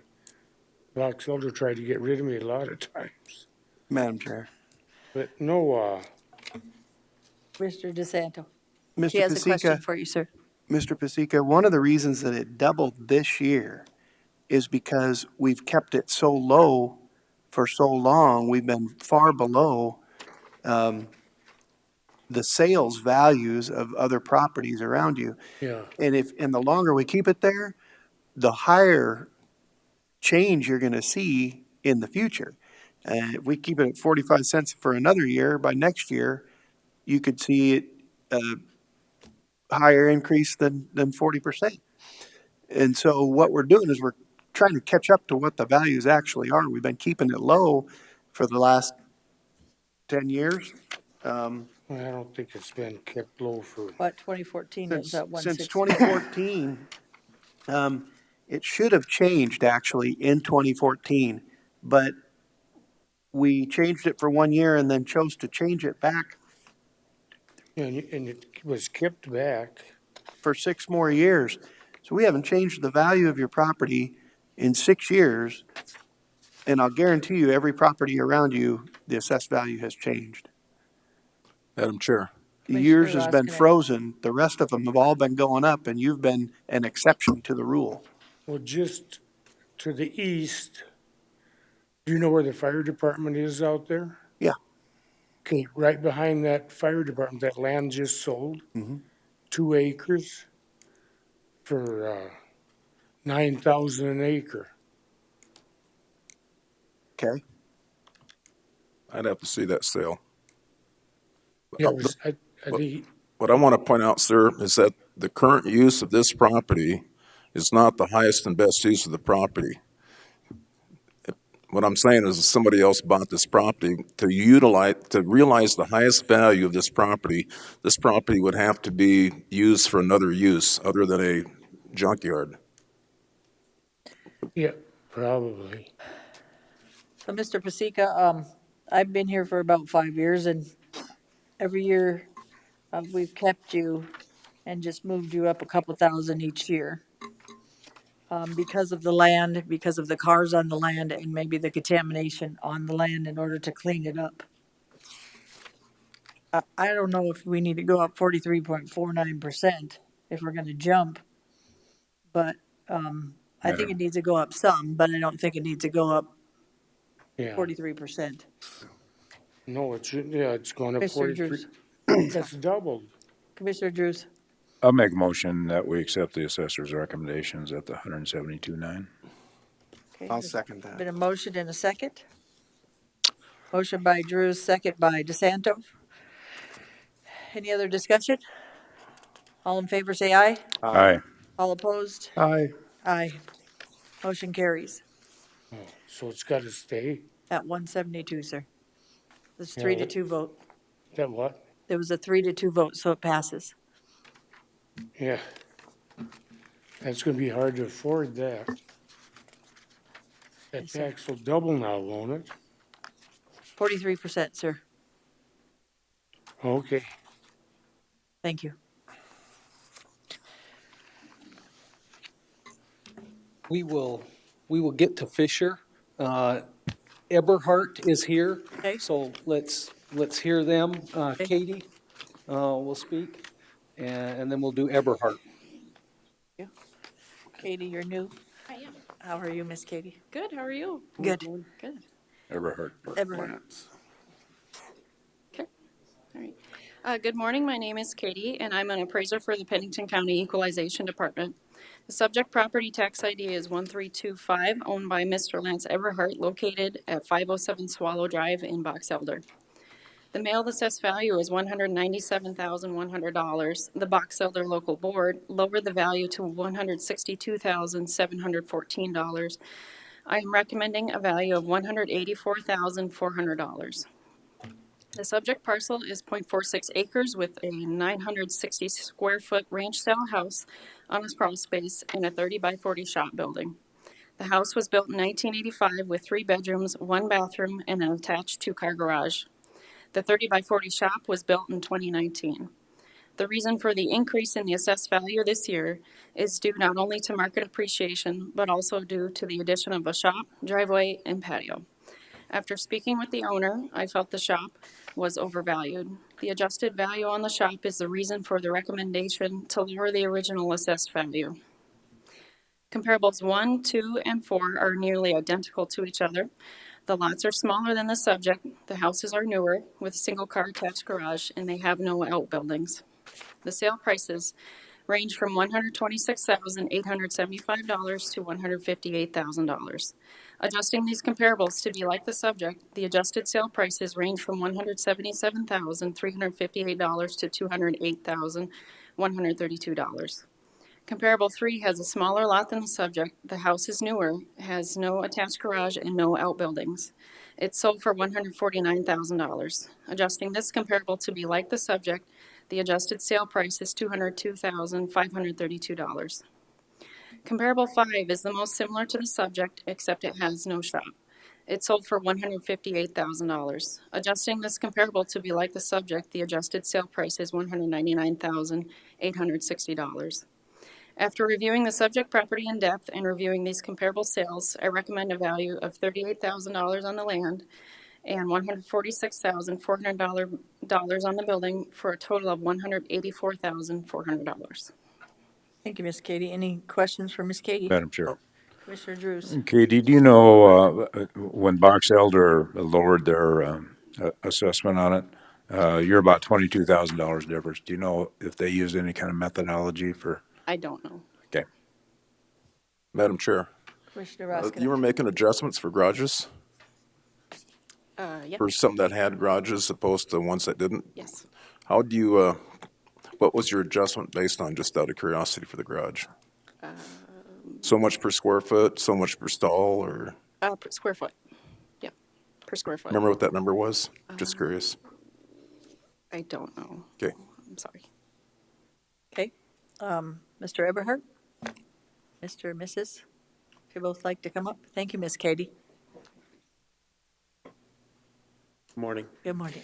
My name's Lance Eberhart, my wife Cheryl.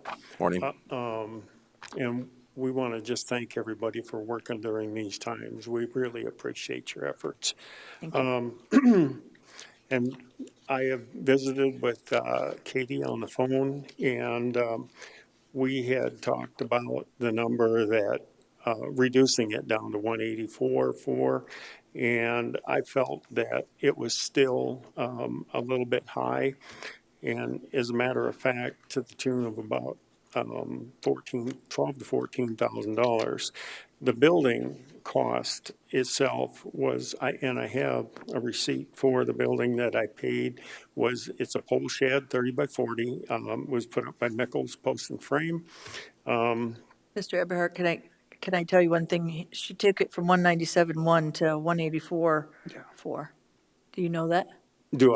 I'm sorry, how? She lowered it from 197.1 to 184.4. She did, when we talked about the cost of the Okay, just building so you and knew. so forth and so Okay. on. So that was, the cost of the building was $22,000. And that was done complete. There was cement work that needed to go in, and there's also the patio she pointed out in the garage, or the driveway. So, what I was looking at and what I've been looking at was the 2018 value was 125.1 on the buildings, and there was a 8.95% increase to 136.3. And then we got the building and the new assessment at 197, and I, well, had heart failure, but anyway. Did you have appraisal on this property ever? No, I purchased the property in 2018. And I purchased it from a private individual whose parents had passed away. And I paid $142,500 for the home. And that was actually more than what his brother was going to pay for the house, and then he backed out. And I had offered that for the home, kind of based on what everything was, what was happening in the neighborhood and so forth. And it's a nice, clean home. So what I looked at here was there's a property 2 doors down from me that is assessed at 163.3. It has 1,091 square feet. Mine, our property, excuse me, is 960 square feet. It has 1.5 baths. We have 1 bath.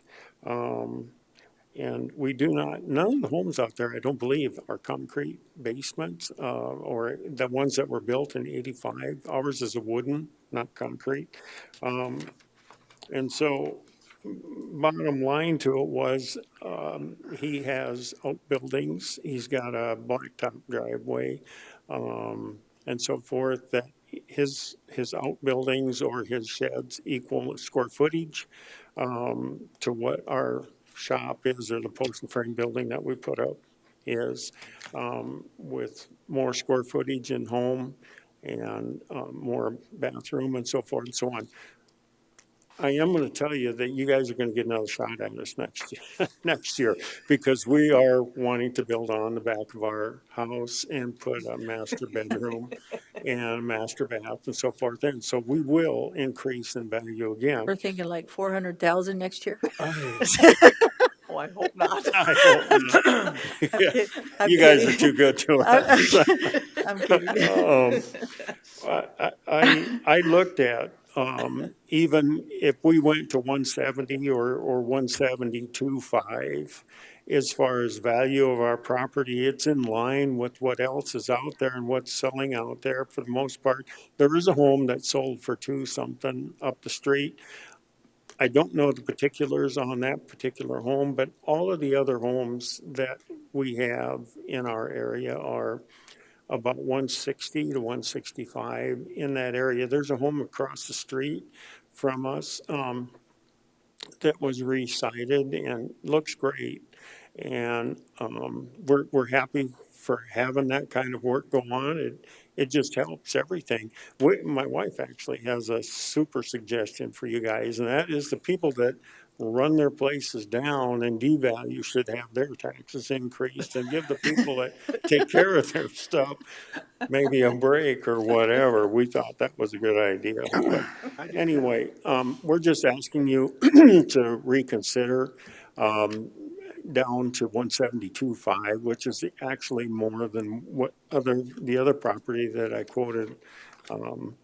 And so, Thank you, Madam Mr. Chair. Everhart. Commissioner Roskinek. Lance, can you tell me a little bit about this building? I think this is where things are getting a little screwed up. I think that 1,200 square foot building might be worth more it's definitely worth more than the cost, because that cost included you serving as the general contractor. You took the time to hire the person, and All I did it took, was, I'm sorry, I no, didn't mean to cut you it off. took some effort to put that together, to get the permit for the building. I mean, that takes time and effort, and so that's, I think you said the hard cost was 23,000.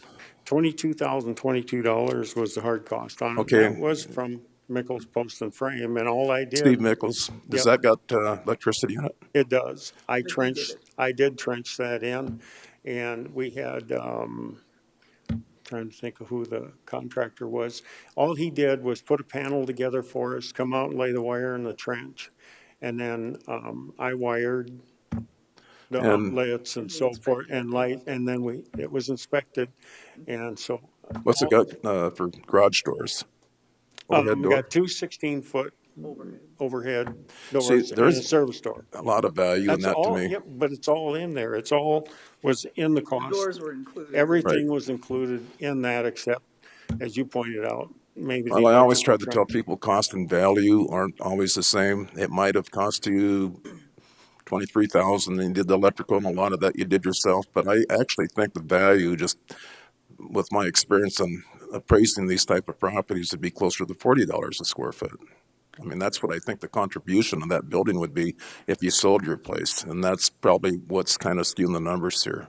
Well, my place, number one, isn't for sale. It's not going to be for sale. We're hoping to retire there, and we're hanging on for dear life with that, I guess. But the thing I looked at was replacement new cost per your thing was $33,000, and that's in excess of what we actually paid, number one. Number two, the cement would not be destroyed from a wind thing or whatever, so that cost would not have to factor back in again.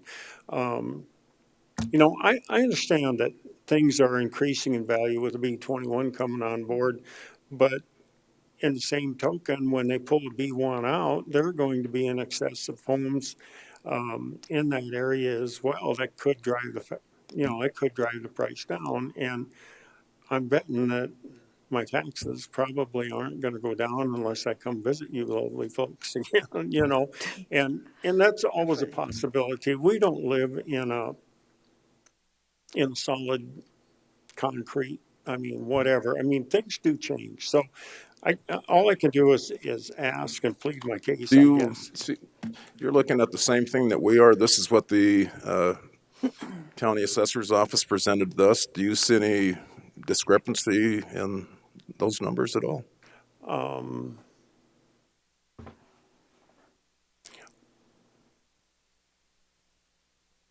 Actually, what I can tell you is this.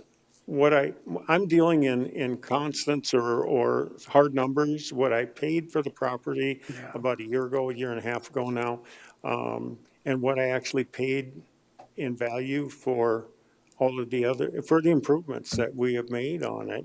And they would total 172.5.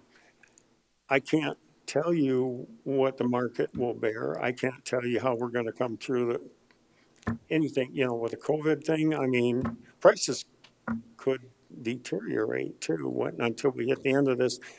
I believe we're going to come out of this thing just fine and that things will return to normal. But, and as I stated already, we have in the works to try Well, based on my and increase. experience in So appraising real estate and based on the presentation I've seen today and based on the description of the building, I still feel good with the 184.4. I think there was a compromise there, and I think it's a good number. And I think Commissioner you'd be LaCroix? surprised that your place is probably worth more than you think. Commissioner LaCroix? So the number that you come up with the 172.5 is what you're figuring is what you paid for it and what you put into it, and that's what it's worth. that's it. That's where Okay, I'm at. Yeah, I'm not okay. trying. Invested. Yeah, That's that's invested invested. monies. Okay, And those are hard numbers. I yeah. mean, And my second question is, Katie, do we have a picture of the shop? I'd like to see that. That helps. I think it was up, wasn't it up there earlier?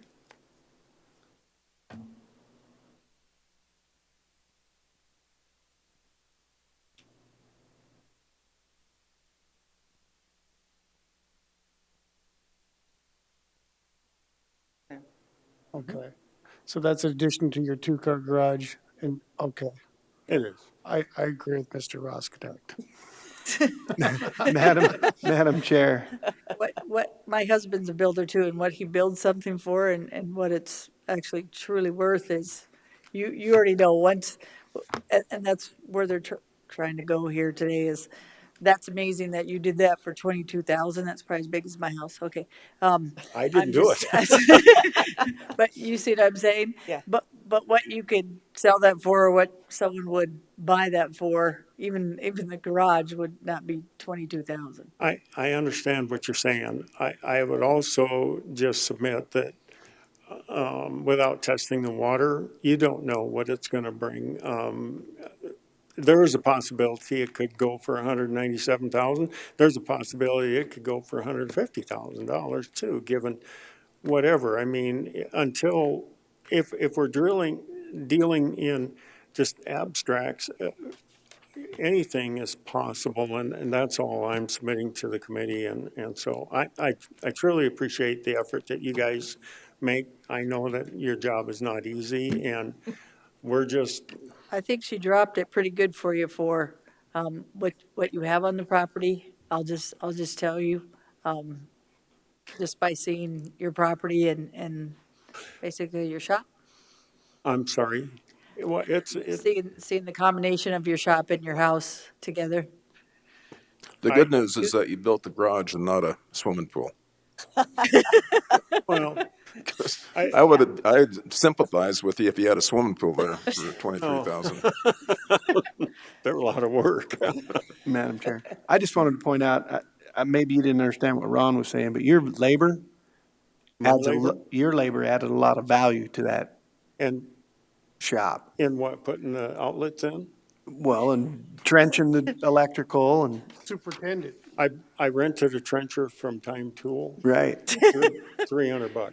But your labor's got to be worth something, sir. Your labor's worth something. And, Okay, you and guys. also in Box Elder, I live out there and I'm watching houses sell in 2 to 3 days.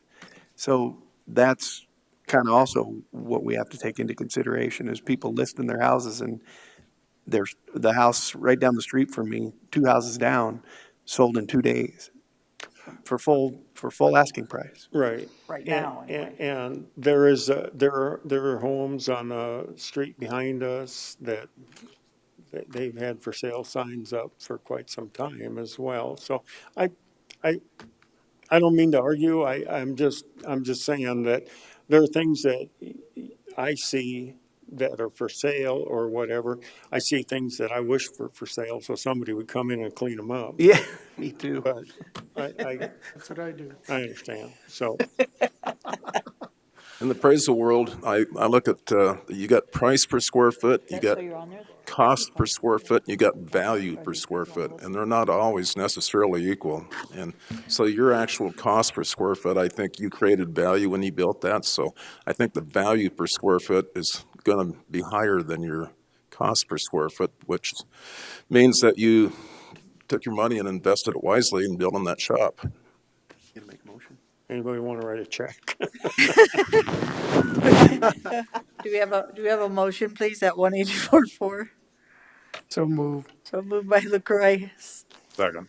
second by Drews. All in favor, say aye. Aye. Aye. All Thank you, opposed, sir. motion carries. We look forward to seeing you next year. But you will. Good luck on the audition. Your Thank place you. is very beautiful, by the way. Thank you for You're keeping it building up a so nice. 3-bathroom. Thank you. Thank you. Do we have Fisher on the phone? Joan is getting him on the phone, Hanson. Fisher is not coming in. Dawn has a recommendation on that. Okay, So we'll deal with Fisher, and then we'll go to Hanson. okay, thank you. It's Don. Good morning, Dawn, appraiser with Pennington County Equalization. This is appeal of parcel 10749, owners Fisher. I am asking the board to uphold our current assessed value of $443,200. That's 134.8 on the land and 308.4 on the structures. And Don, you talked to them this morning? I did not talk to him this morning. It was late last week since I've talked to him, and he kept telling me he didn't think he was coming in, didn't think he was coming in, and I told him that I would just stand up and, you know, recommend that we uphold the value. And he also asked for the OHE information, so I forwarded that to him as well. So he knows he's got another step if he's not happy with what happens today. Okay. So Madam there's a Chair. motion? He's in my district, and I talked to him quite a bit last week. And so his issue was, for years, he's been there. It's over by the Fireside Inn off of 380 or 44. And his lot basically went up double in assessed value. And he said it was always categorized as Rimrock because that's called Rimrock Highway. And he said that status got switched to creek, like creekside. You know, creeks are very valuable. His concern was that his property does not abut the creek, and he simply asked me if I could find out why it got recategorized after all these years, and with the fact that it does not actually have any creek frontage. There's a water association lot between his and the creek, so I think if you answered his question, then you thanks for reaching out. That was. Yes, and I did address those concerns with him, although when you're looking at a big increase like that, it doesn't really matter what I say, it's still a big increase to the taxpayer, so. But I did answer all his questions along the lines with the High Seagull water parcels, with the reappraisal that was done, and, you know, out the Rimrock neighborhood, there are multiple neighborhoods, Rimrock, the Creek, Cinnamon Ridge, they all make that market area. It doesn't really matter what market area we put the property in, the end goal is market value. And the appraiser who worked out there last summer was looking at improving our market values and made some adjustments. So. I appreciate that question because when I was reviewing this, that was one of my concerns. I wanted to know what the difference was. It seems like I've heard that before, but thanks, Don. Yep. Ron, any other? No, if you get the market evidence to support that, then I'm fine with it because it's all about market value. I do. Madam I've Chair. spent quite a bit of hours tearing into this, tearing into the land values up there. The land values up there are scary, what people are paying, even if you're not right on the creek, but have a very nice view. And I could show you the view of the creek that they have. It's pretty amazing. Commissioner Drews? I make a motion to accept the assessor's recommendation. Motion made by Drews, Second. second by LaCroy. All in favor, say aye. Aye. All opposed, motion carries. Thank you. Thank you. Thank you, Ms. Dawn. Okay, the next one we'll do is Hanson. And I think I hear, is that Mr. Hanson? Yes, this is Sid Hanson. Sid Hanson, okay, I just wanted to make sure that you can hear. Rod from our office has been talking to you. He's got some comments, and then you can say what you want. All right, thank you. Rod? All right. So, good morning, Board. I'm Rod Sletton with Equalization. So there's two parcels here. I think you have a document that we sent that kind of breaks down some of the data that I'm going to go over. The first one is tax ID 46055. And go to the second page, maybe. Okay. All right, so what I have up on the screen, and I think you have this document as well, is just a plat and some pictures that show the two parcels. The first one, 46055, the 2019 assessment value was $9,400 for the entire 3.77 acres.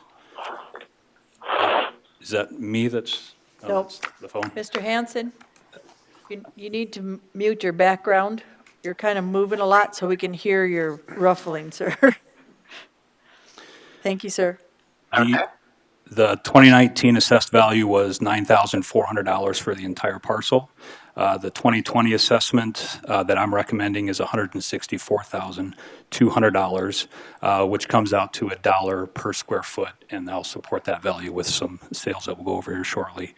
The 3.77 acres has 17 individually platted lots. Each of those can be sold separately, and the lots are currently zoned medium-density residential. The total current value of all 17 lots combined, again, is 164,200. This averages out, if you just divide that by 17, to about 96.60 per lot.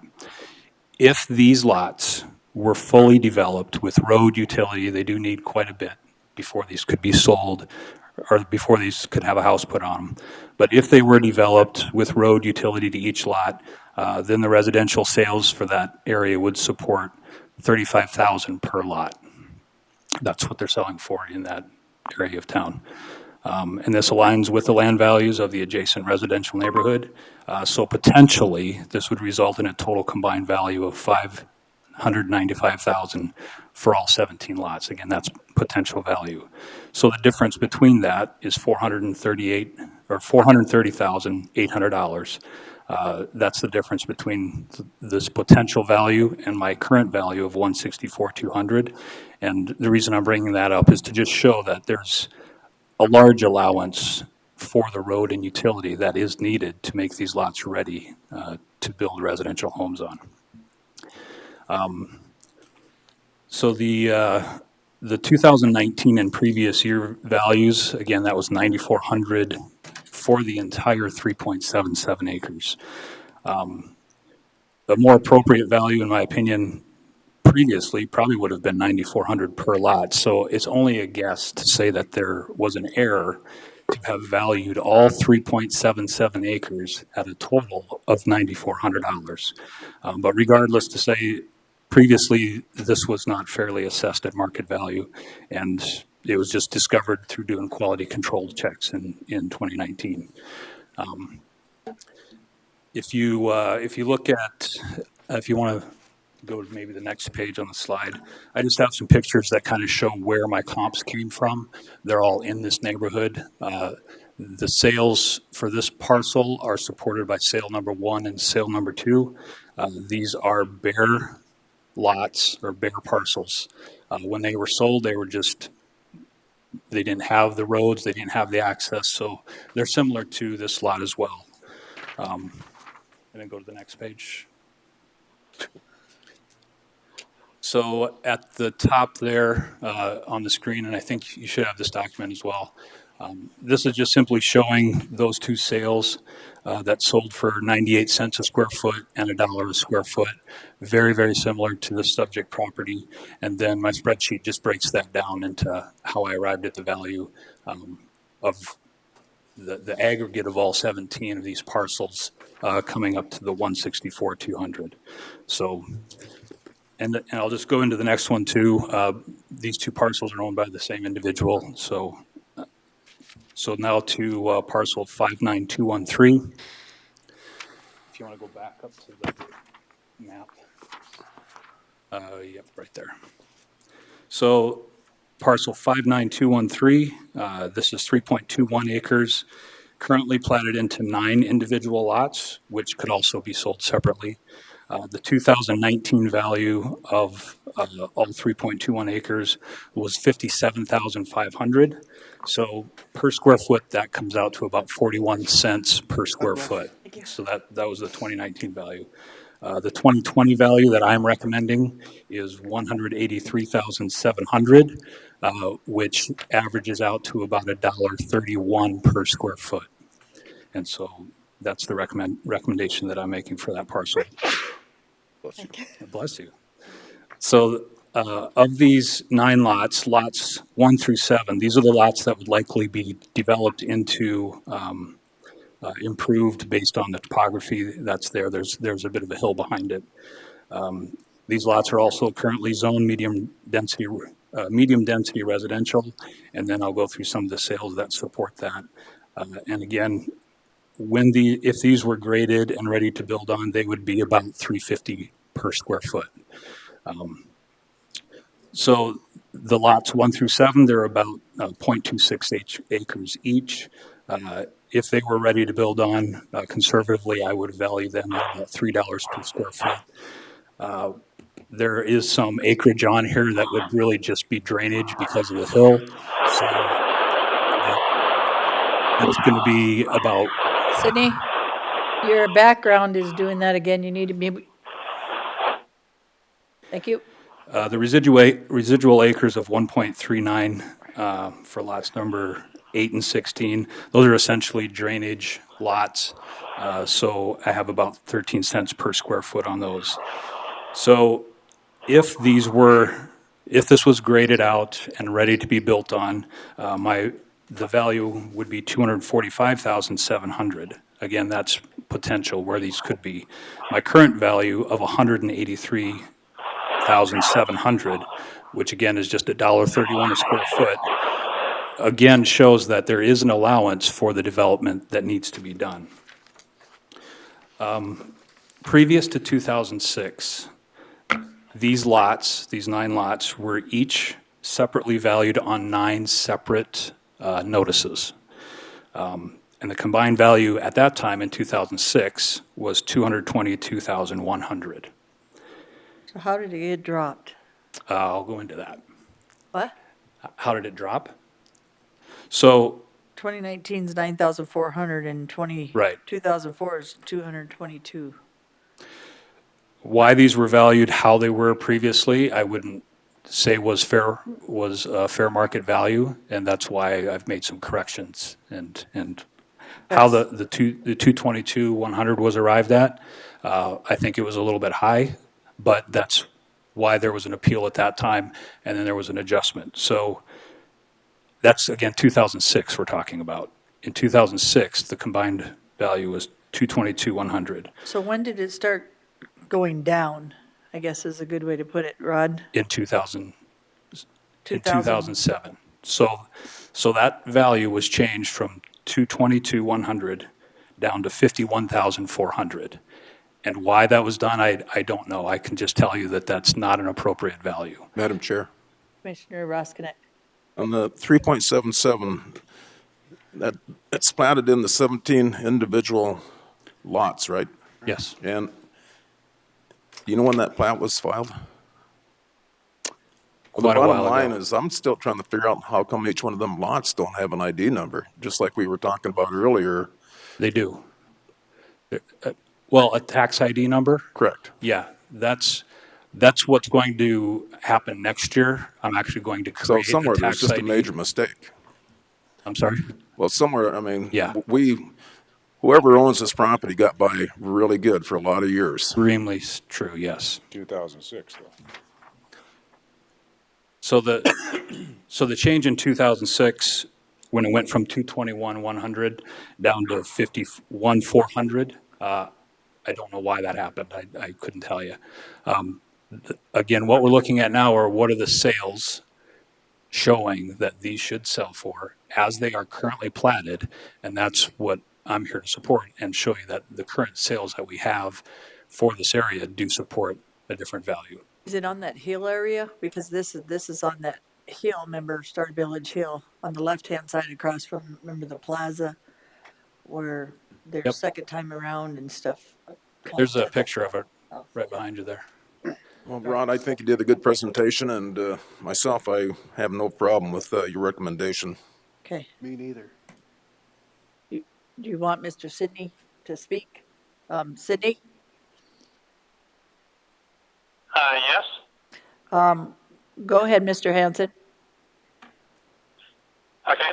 I would assume you have my letter of April 16th and the enclosures. Yep.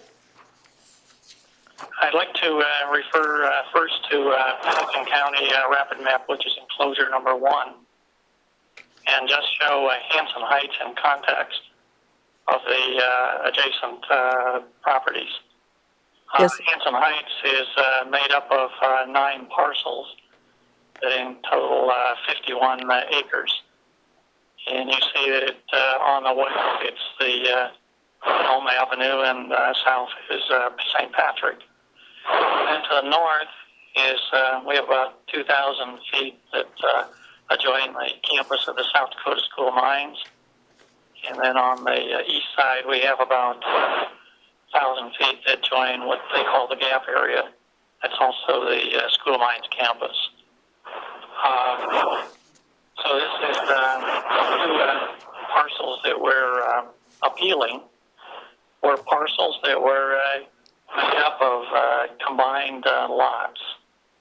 And the rationale for the combined lots was is that the plat for Hanson Heights, the original plat, that would be my enclosure 2, shows that those were platted out probably in the 1960s.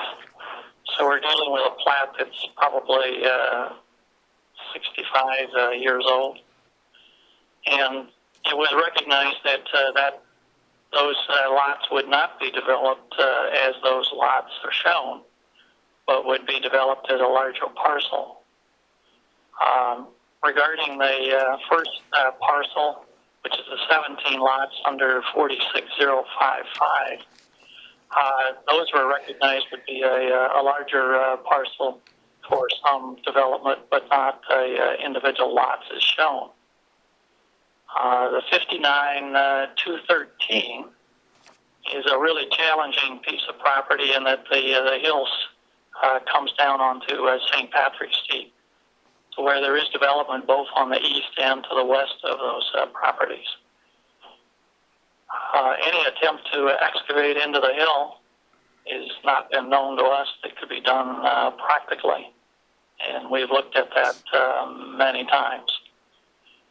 I'd like to call your attention to the second page of my letter and what I call other factors, and just call to your attention that the state of South Dakota has identified Hanson Heights as a federal opportunity zone program, and that includes the two parcels that are being appealed. This is a federal program meant to promote local economic development for infill property, of which this is all of Hanson Heights is infill and in depressed areas. And we believe it would be counter to the Opportunity Zone program to raise taxes on these two properties. Second point is the South Dakota property is an adjoining connection to the South Dakota School of Mines, and there's potential development for academic research and sporting facilities that could utilize the undeveloped land. We think it would be, again, counterproductive to future private investment opportunities to raise the value of the land. And then my third point is Hanson Heights is a depressed property area, and the neighboring properties also continue with their aging and their limited economic development. But there is an abundance of competing property that are developed all around the limits of the city, which are developed primarily because they're lower property taxes. And my last point is that this is not a short-term property for Hanson Heights. It's been a long-term property that we've had for over 75 years. And we've tried to manage this with a long-term vision for best use for the community. So that's just the factors. Regarding what your appraiser has come up with, the property values that were set in 2006 were not an error, were not an oversight, but were a understanding that these properties would not be developed and sold as individual lots, and as such were combined for an assessing purposes into larger parcels. And you see the result of that. What's being attempted here is to undo that combining of property six. Mr. Hanson, we can't hear you very well. You have a lot of background. Mr. Hanson? So that's... You keep having a lot of background noise. Yeah, I apologize for that. Thank you. So we can't hear some of what you're saying, sir. I have the same thing on my end. I have difficulty picking up on your end as well. Okay. Sorry, sir. Commission, do we have some questions for Mr. Hanson? Madam Chair. Mr. Hanson, can you hear me? Yes, I Ken? You made a statement about an agreement to combine them lots. Is that agreement, is there a documentation or document that we can look at that agreement? Is it of record? We do not have such a document. It was a discussion with the assessor at the time, where there was a dramatic increase in property values. And that was discussed, and this is the resolution that we had come to. My suggestion is to get them lots reverted back into a single lot, but for right now, it's my understanding that each one of them lots can be sold separately, and this is where the problem lies. It's not a mistake that we did, it's just something that got overlooked between you and whoever else, but this is, if each one of them lots is platted, it's just really hard to believe that we got much choice here. The understanding that we had when we combined the lots was that combining the lots into one tax ID made it one parcel for a future sale. We just talked about that And earlier. we have worked under that assumption and have that assumption that that's the way it would be sold as well. Any other questions for Mr. Hanson? If not, we vote on 46055. Do we have a motion? I've got a question for Rod or Shannon. Are you familiar at all with any agreement that was made back at that time? I can address that. So it had been done where just for simplicity, that the tax ID would be created that had multiple parcels. As in this case, one tax ID, multiple parcels. So that's a technique that has been done. What the important part of that is it would not then be valued as a single 3.77 acre lot.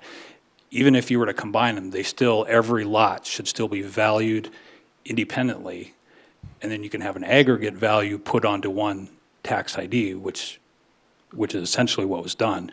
What I believe was done in error is that this was combined, and then it was called one 3.77 acre lot, when actually there's 17 there. So we're not valuing 3.77 acres as one lot. Once it's We have to platted. value each one of them separately, and they each have their own value. And they're all platted? They are all platted. They were put all in one tax ID. 420 for next year, just so everybody's aware of this, we are going to be creating 17 tax IDs. That's the process that we now have to go to. Well, we actually did that for the last guy too that had frozen property, so Ron it's not like we Van just did it Beek. with them. Yes, We, so, yeah, went through this whole thing earlier. once you have it platted, it has to have a different ID on each plat. Unless you decide to put it all in one piece at 3.77 Exactly. acres. If this was platted as one parcel, that's 3.77 acres, I would then value it that way. And Okay. I would still say they would still be much higher than $9,400 Absolutely. for 3.77 acres. Any questions, board? Okay, so we're on 46055. Do we have a motion? Move to approve at Rod's, the board. 164-200. Correct. Be a motion by DeSanto. Is there a second? Second. Second by Roskinet. All in favor, say aye. Aye. Aye. All opposed, motion carries. Parcel 59213. Do we have a motion? I make the motion that we accept the assessor's recommendation. Second. By Drews, second by DeSanto. Any discussion? All in favor, say aye. Aye. Aye. All opposed, motion carries. Thank you, Mr. Sidney. Talking to the gentleman. Thank you, and I appreciate the opportunity to join your session. Do something with Thank you, sir. Goodbye. it. I'd bake Next, it. we have John Weiss. Saying is that they have no intention of. Yeah, building each one of Mr. those Weiss is the next appeal. Assume that. Mr. Weiss, can you hear? Solution. Mr. Weiss, can you hear us? He's on mute, probably. But it doesn't appear he's hearing us. Mr. Weiss, either. do you have yours on mute? We can't hear you. Joan? Mr. Weiss, we can see you. Can you hear us? Do you have your computer on mute?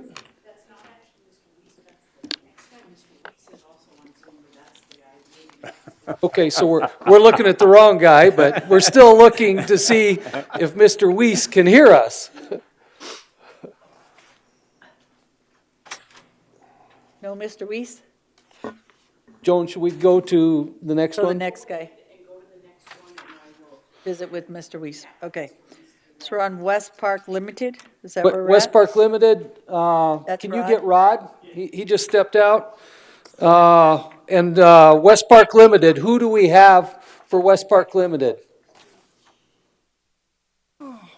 Steve Shake it. Shake it? Okay, so Mr. Shackett is there. Shack it? Can you hear us? Yes, I can hear you. Okay, I just trying to make sure that you can hear us, we can hear you, and we can actually see you, so, don't pick your nose or anything. I've already done that.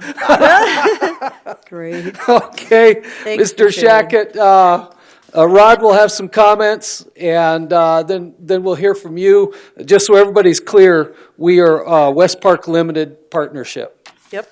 Okay. Thank you. Okay, Rod, you're up again. All right. Let's see, so we have parcel 64059, 1018 11th Street. This was formerly a hospital years ago, converted into an apartment building. Yep, St. John's Hospital.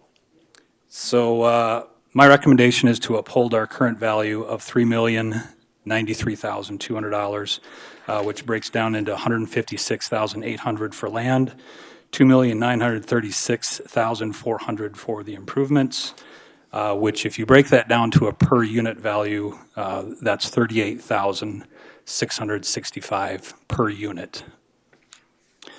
So with this type of property, typically the income approach is the best approach to value this type. What I did is I did a very basic income approach using HUD-based fair market rents.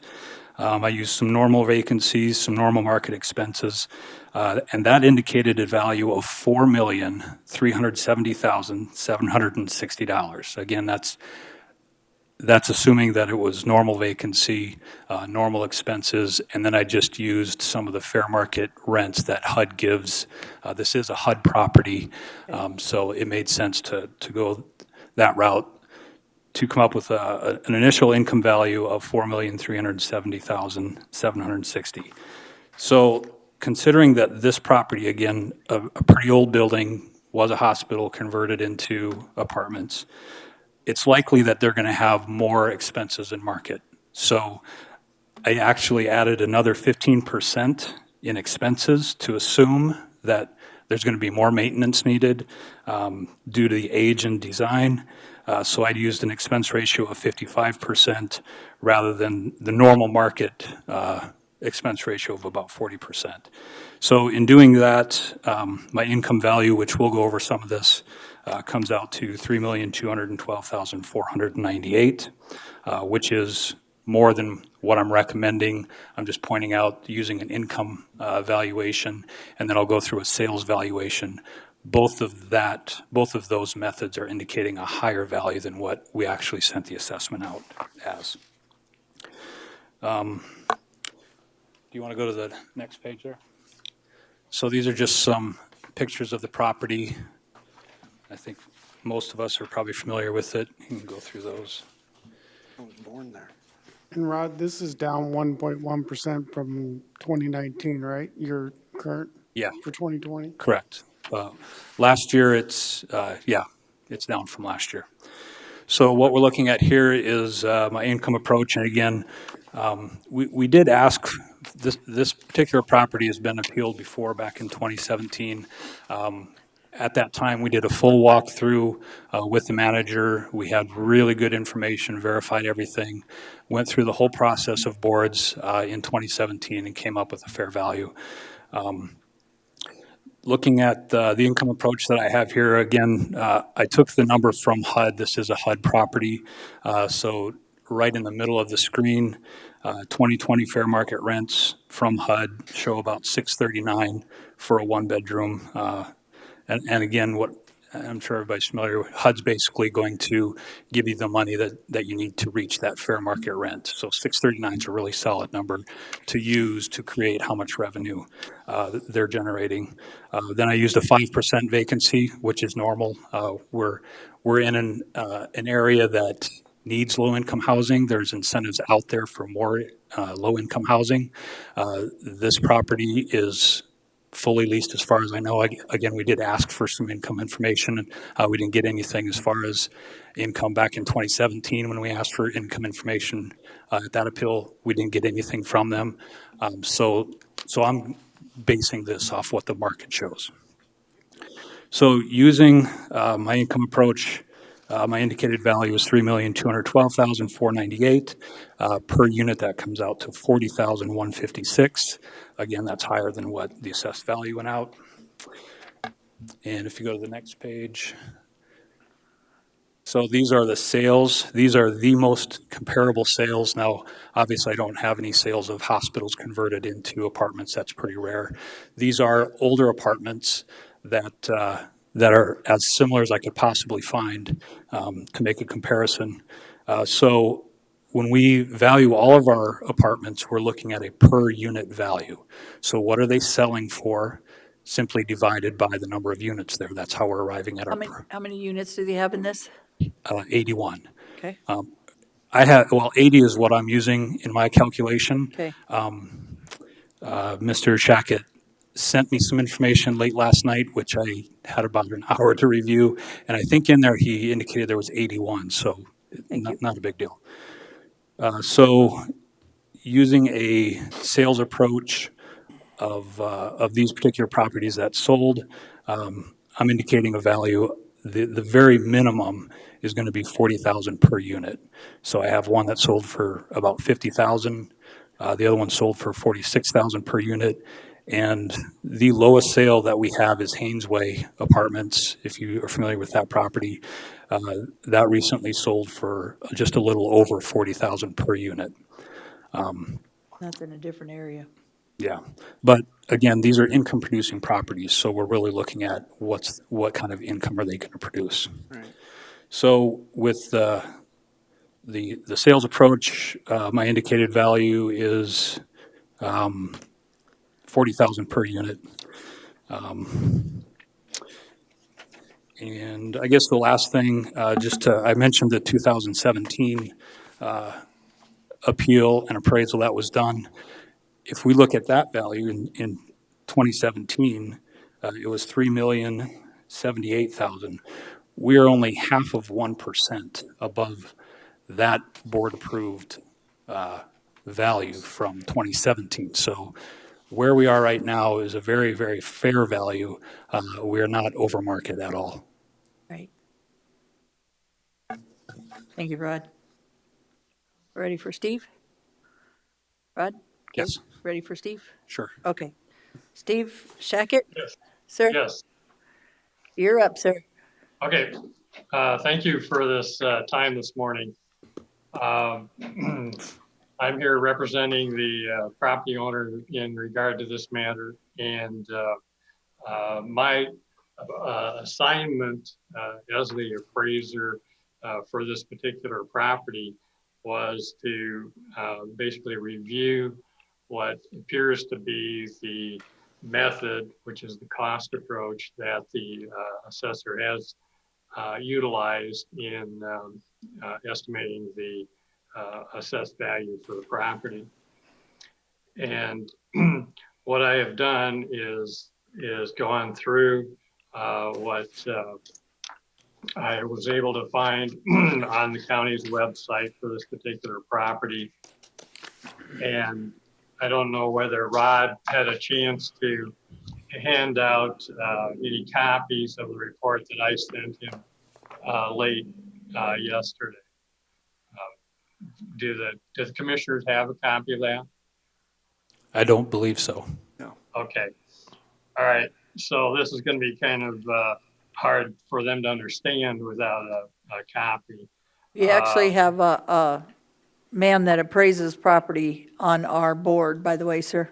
So he'll probably understand and explain better to us. anything that we might not understand that you're saying, sir. Okay. Thank you. I'm very familiar with Mr. Roskinek. Thank you. And vice versa, I'm sure. Morning, Steve. Hey, good morning, Rod. But anyway, I looked at how the assessment was developed as far as the replacement cost new, and felt that that was probably pretty indicative of this type of property. Looked at the site value, and I guess at this point I'm not challenging the site value. I didn't really study it that closely, but went ahead and accepted it as probably reasonable. And then the physical depreciation that I could determine from the information that's on the county website also appeared reasonable for a property that was built in 1927 and converted in 1983. It appears that the county is using an effective age of 1975, I believe. The information also indicated that the county was recognizing about 9% functional obsolescence. And I guess that is where my red flag came from my experience in doing appraisals for 40 some years, including this type of property where it's converted from one particular use to a new use. There's a lot of inefficiencies, especially when you look at this institutional property going from a hospital to multifamily, with all being single family or single one bedroom units. And as part of the information I sent to Rod last night was a study of other apartment complexes in Rapid City, and where the subject property has an efficiency ratio of about 62%. The normal for multifamily properties is about 82%. Now, how we got to those numbers is simply using the assessor's gross building area as reported for each of the properties. There were 7 of them that I zeroed in on and analyzed. And then I am familiar with almost all 7 of them where I have appraised them over the last, 30 years at various times, and utilizing the square foot of each unit came to a rentable area.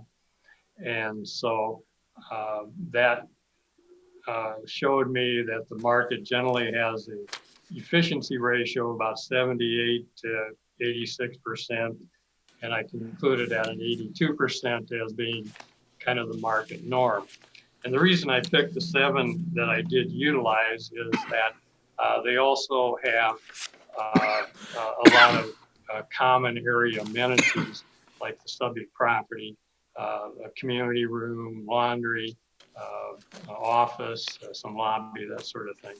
But the thing that these other properties don't have is they don't have oversized common areas in relationship to the number of units. So just looking at the market norm of 82% of as being the efficiency ratio, and the net rentable for the subject property is 47,960 square feet. And if it was a market normal property, it would have an efficiency ratio, as I mentioned, of 82%, which would mean that the normal size that the market would expect to see for 47,960 square feet of rentable area is a gross building size of 58,488. square feet. I relied on the information that, as I say, was presented earlier by the assessor, where the per square foot value is $38.13. And if I take that times my market norm gross building area, I came up with a value of $2,230,147. Because the $38 already includes the 9%, what appears to be what the assessor has already considered as functional, I had to add that back because my number already looks at the global size of the inefficiencies. So And so I Steve, had to add, so Steve, how many units do you have in this complex? there's 81 units. And what's the average rent? I don't know. I did not complete an income approach. So you didn't ask anybody in that 81 units or the owner how much the average rent is in that apartment? No, my scope of work for this assignment was to review the cost approach, as that is the method that the assessment department utilizes in coming up with an assessed value for the subject property. Right, and if I was to buy a property, which I do, I also look at the income approach. And most of the time I'll look at the income if it's a motel or if it's an apartment or something, how much you're getting per unit, because you gotta be able to, of course, pay the bills. So, bottom line, you've never sent in an income on any of them, or you don't know in your mind, being an appraiser, how much you get per apartment. That's correct. I don't have an opinion as to what an income approach would be on this property, since that was not what I was asked to do.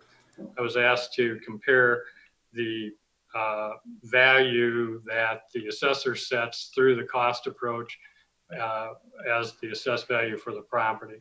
And if I was to buy it, I'd look at both, but even at 80 units, or let's say 81 units, you're making about, what, 567,000 a year off this property at a low of $700 a month, and that's what, when we rent ours, if we have like Bash or something else, then it's usually like $700 a month, and that'd be basically the low-income apartments. I have no doubt that you're probably correct in any of those numbers. And that's why I guess you would have to complete an income approach on all the other multifamily properties in Rapid City to be able to equalize them through the income approach rather than the cost approach. Right, I guess when you're looking at Hainesway or anything else, he actually put you at 40,156 a unit, which that's probably, I'm gonna guess from when I looked the last, it was probably the lowest property value, meaning per unit to order to rent. And lucky if you could get like a 600 to a 550 apartment, but that would be just one room. So. Yeah, and I didn't look at Haynes Way. I'm familiar with that property. I know it has some common areas and that sort of thing, but I thought it was quite a bit older. I mean, it was built in the, I think, the early 70s. And I would guess that if you looked at the efficiency ratio on it, it would be in the mid 80s compared to our subject property, which is 62%. And that's where my argument is that this building is considerably larger than it actually needs to be, and the assessor bases the cost approach on the square footage. And what I'm saying is that the efficiency of the space would affect the overall value of it through the cost approach. Madam Chair. Commissioner Roskinick. DeSanto. DeSanto, sorry, I'm thinking at the same time. Steve, This is Commissioner DeSanto. Could you tell me what the actual used square footage of the 81 apartments is?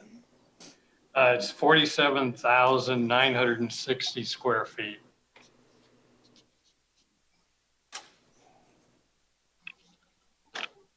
And we have a gross building size of 77,000. So does anybody have any questions for Steve? No, I'm gonna make a recommendation here pretty soon, though. Okay, My what are you thinking? recommendation's $2,913,844. What do you base that on? 2 million. Your income approach is very good here, but the only problem is your cap rate, that's too low for this particular building because of its, because of the, exactly what Steve talked about, the functional obsolescence, the sheer age of the building. A 9% cap rate would be much more realistic, in my opinion, more conducive to the market for this particular type of building. And so all I did was I used a 9% cap rate instead of a 8.1.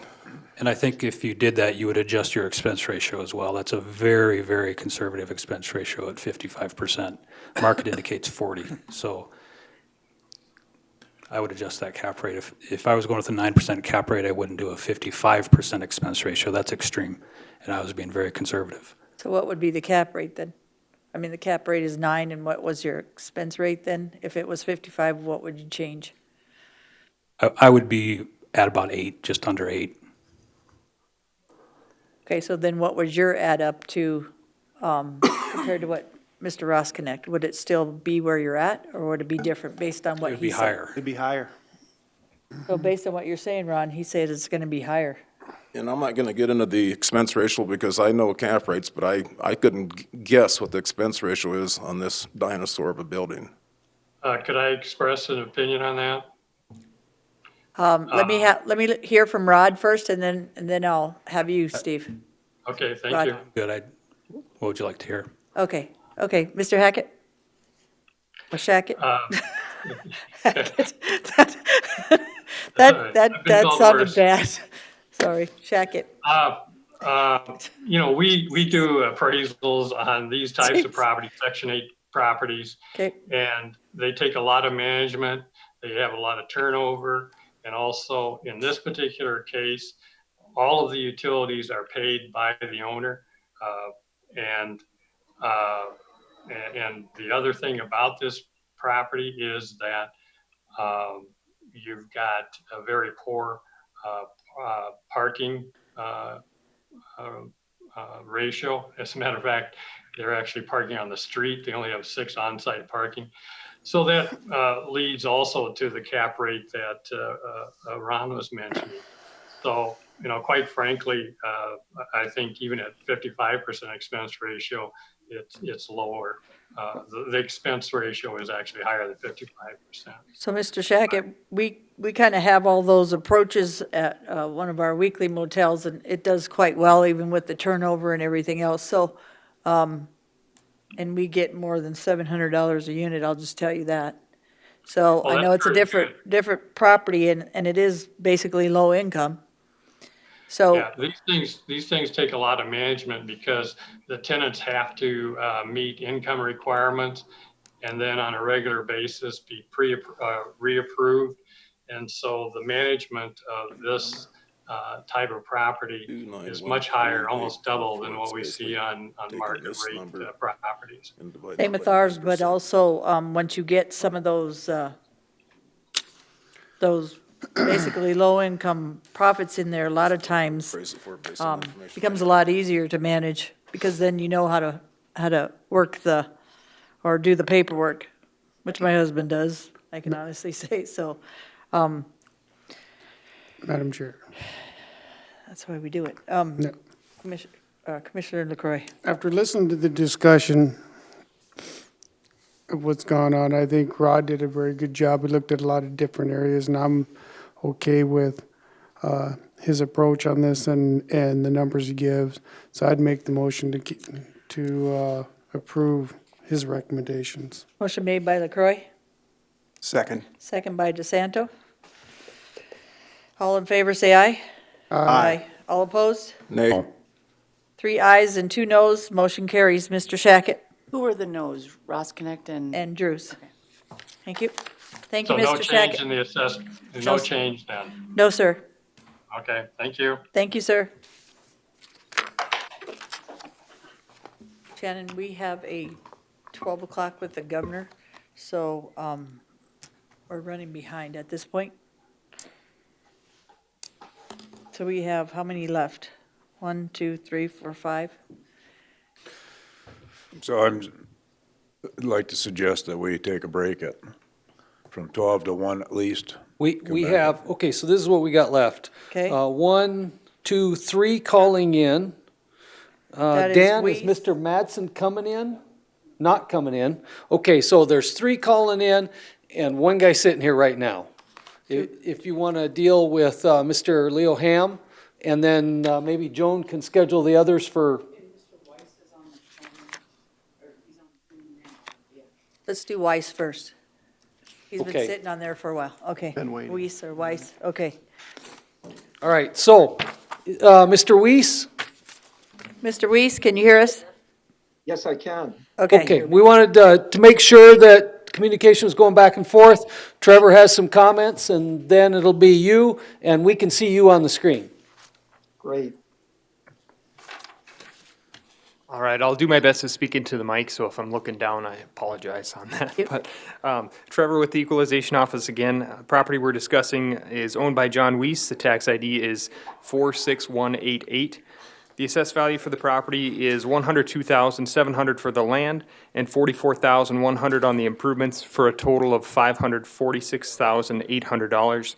I'm recommending no change to the assessment. This property is located off Norris Peak Road and is northeast of Johnson Siding. Neighborhood reappraisal was done in this, completed in 2019, in which I looked at over 700 properties this summer. I sent an email to the owner prior to starting this appraisal, asking if I could inspect the property for the reappraisal, and it was denied. At the time of the appeal, I asked if I could review interior photos of the home, and that was also denied. So at this time, I have to assume that our data is accurate. The property consists of 7.27 acres and has a 2-story house that was built in 1993 that is in above average condition. It consists of 2,761 square feet above grade with a 1,500 square foot basement that has 1,211 square feet of finish. It also has a 2-car attached garage, and there's also a 30 by 30 barn on the property as well. The comparable sales that I have here support the value of the subject property. The best 2 comparable sales are number 3 and number 4. They are actually, one is adjacent to the property and one is across the road from the property. The comparable number 3 has a few more outbuildings than the subject, but is a little bit smaller in square footage. Very similar quality and condition. It is not quite as nice condition-wise, but it's very close. And then that sold in 2017 for $565,000. Comparable number 4 is the one that's adjacent to the subject property.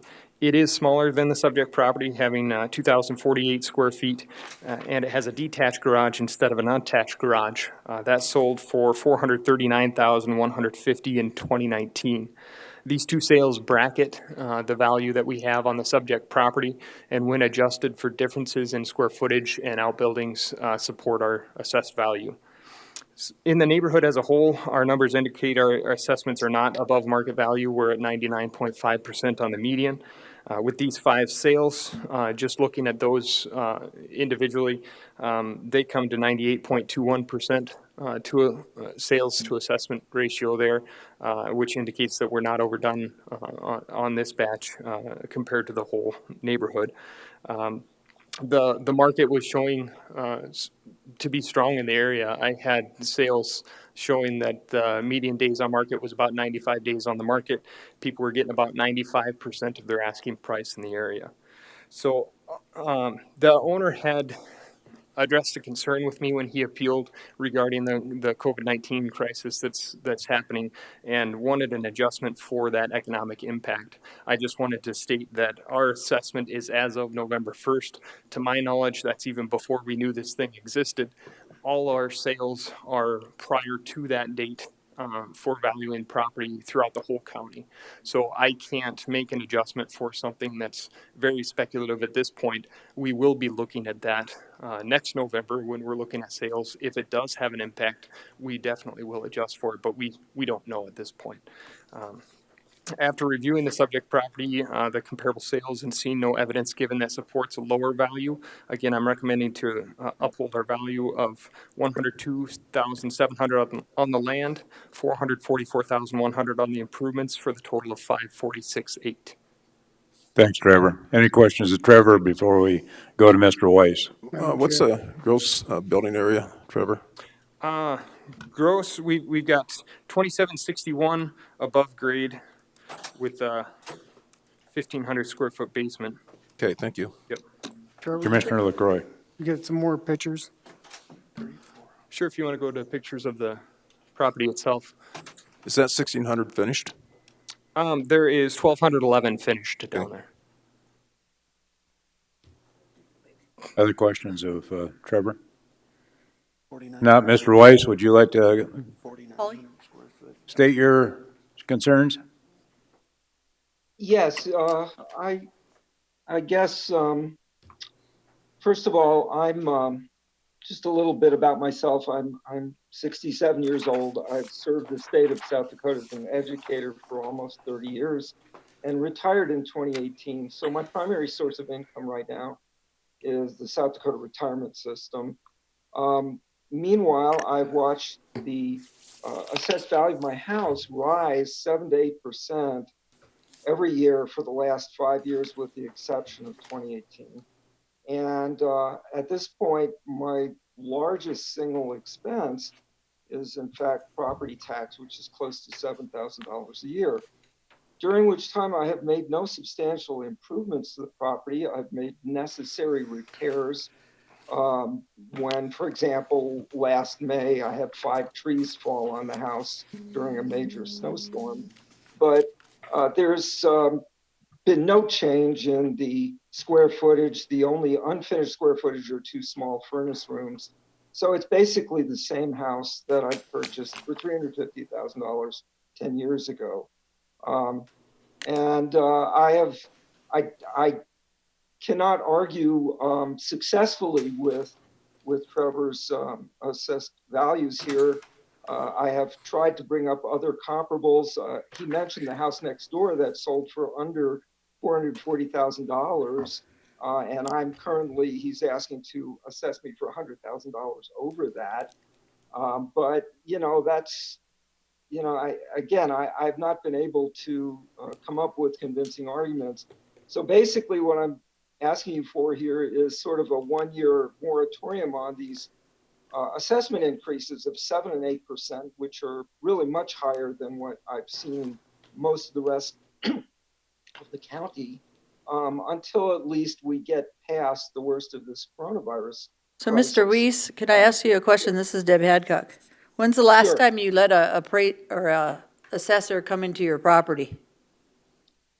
You know, after I purchased the house, I think it was probably in 2010, I did let people come in, take measurements, and take a look. Once again, there's no substantial changes. So when's the last time? I see no point in having assessors come back into my property. Okay, so the last time they came in your property is 10 years ago? Yes. Okay. In order for them to be able to drop or see something different, they have to come in and look at your property. So if you're not letting them do that, they're guessing what's happening in your property, and unfortunately, that's due to you not letting them see your property as well. It makes it look like it's worth more sometimes when you don't want somebody in, like you're hiding something. So there's nothing to hide.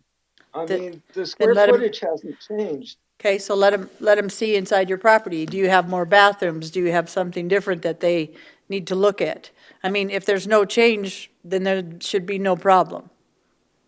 Just saying, sir. Well, once again, there's no change in the square footage. There can't possibly be. You can look at the exterior of the house. You know, I mean, there's no change. So there's nothing to be gained there. And basically what I'm asking you folks for is to, just, take note that right now the Dow Jones is down $6,000 off its peak. The Fannie Mae has just projected 15% lower real estate sales for 2020. There's just been a huge impact. And what I'm asking you for is just a moratorium on these price increases of 7 or 8%. We for just 1 year had, until Mr. we get Weiss, past the coronavirus crisis. we just had more people this year pay their property taxes ahead of time than we ever have. We're ahead this year on property taxes. Madam Chair. So, sir, Mr. Commissioner DeSanto. Mr. Weiss, how long have you been on your fixed retirement income? Since 2018. So 2 years. And how does this COVID-19 situation directly affect you or the value of your property? Your income hasn't changed in 2 years, at least that I know of. You talked about the stock market. Are you using part of the stock market as your income? I'm missing how I can see. I have been tapping my retirement funds. Yes. Okay, but you have those funds there, which is a good thing. I guess I fail to see the impact that COVID-19 has on this particular case. If you were losing income because of COVID-19, in other words, you were working, relying on your income from work to pay for your house or your taxes, and all of a sudden you lost your job and you didn't have income anymore, I can see how it affects you in particular. But when you're on a fixed income and the income does not change because of COVID-19, I don't see how it's affecting you. What's affecting me are the price increases that I'm seeing in my property tax of 7 or 8% a year. And right now, I think it's a given that real estate values are not going to increase this next year. Thank you. Commissioner Rosknecht. John, the two things that I want to point out, this is Commissioner Rosknecht, is that your house might not have changed physically, but the market is continuously changing. Yesterday, we had a presentation here, and the local real estate market, based on data from Black Hills Multiple Listing Service for Rapid City area in 2019 was an increase of 5%. So your property hasn't physically changed, but that market is changing, and the county assessor has to keep up with the market. That's the state statute. We don't have any choices there. And your valuation on your home is as of November, I believe. And so that's before this virus really hit. So next year at this time, if that virus shows if there's some physical evidence that we have to make adjustments, well, then we certainly will. But right now, we're looking at the value that they placed on your home in November of 2019. Commissioner LaCroix. Madam Chair, I'd make the motion to accept the assessor's recommendation. Second. Motion by LaCroix, second by Drews. All in favor, say aye. Aye. Aye. All opposed, motion carries. Thank you, Mr. Weiss. Well, thank you for your time. Thank you. We have a recommendation on the Madsen property. They're not coming in. Okay. I'd ask that you listen to Dan, act on that, and then you can take a break, and we have pushed the last three we've got out to after 1 o'clock. Okay. Which one are we doing? Good morning. Mr. Madsen, which is Dan. Yeah, John and Irene Madsen. Yep. Yep. Sir. Good morning. I'm Dan Tully, an appraiser for Pennington County Equalization Department. Today I'll be making a recommendation on tax ID 56186. The assessment originally milled out at $28,200 on the land and $161,000 $1,500 on the improvements for a total of $189,700. After an on-site exterior inspection, I have a recommended value of $28,200 on the land, $159,900 on the improvements for a total of $188,100, which the owner is in agreement with as well. My motion. Moved by LaCroy, Second. second by Ross Connect. All in favor, say aye. Aye. Aye. Thank you. All opposed, motion carries. Thanks, Dan, that was fast. Thank you. Dan, Okay, so we've got three of them left, two on the phone, and Leo Ham is coming in. Holly is calling the two on the phone to come back at 1 o'clock, and I just talked to Leo. He'll come back in the afternoon, so. Okay, Mr. Haley, can you hear us? Yes, you can. Okay, I was just checking to make sure that we can hear back and forth. Candace has some comments, and then you can speak. The commissioners are here listening. Thank you very much. Can you hear me clearly? yes, sir, Pat. Okay, good. Thank you, sir. Candace is going first right now. Yes, sir. Okay. Good afternoon. I'm Candace, one of the appraisers in the Pennington County Equalization Department. Here in regard to tax ID number 60566, owned by Patrick and Catherine Haley. It's located at 110 Minor Lake Circle, Hill City, South Dakota. The mailed out assessment was $430,000. The owner did go to local boards, and the local boards changed the value from $430,000 to $373,414. My recommendation is to uphold the assessed value at $430,000. The subject is located within city limits in Hill City in Sunset Creek Estates. The parcels within Sunset Creek Estates all have city water, sewer, and also has the Mickelson Trail going through this neighborhood. The subject parcel is on a .36 acre parcel with a 2,086 square foot one-level home that has 3 bedrooms and 3 bathrooms and was built in 2016. The home is of good quality and in good condition and has a 960 square foot attached 2-car garage. The comps that I'm going to go through are all located within this neighborhood. Comp number 1 is located at 533 Major Lake Drive. It is most comparable to the subject parcel. It sold in September of 2019 for $420,000. This parcel is slightly larger, the home is slightly smaller, and has 1 less bathroom, and the sale is 1-year-old sale. Comp number 2 is located at 824 Major Lake Drive. It sold in September of 2019 for $419,000.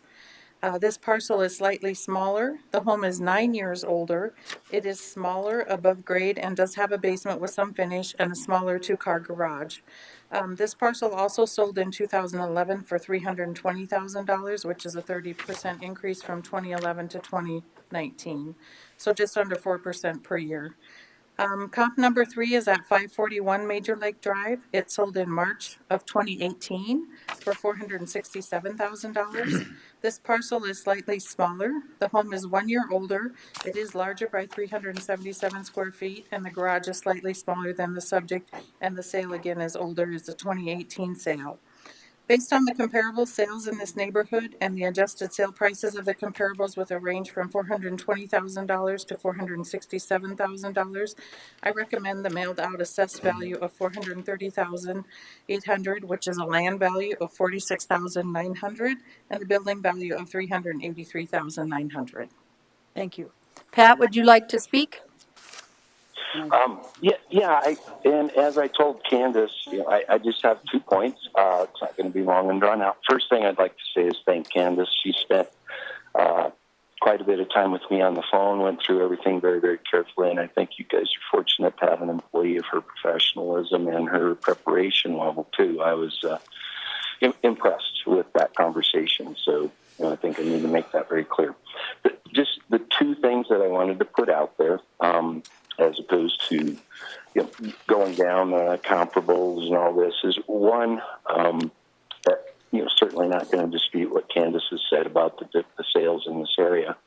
Yes, as an owner, as a resident, it just seemed to me that a 20% increase in 1 year was unreasonable. If the home's values were such, it seems to me like that increase could have been incremental over the last few years. The point being here is that we have done no major improvements to the house since we moved in.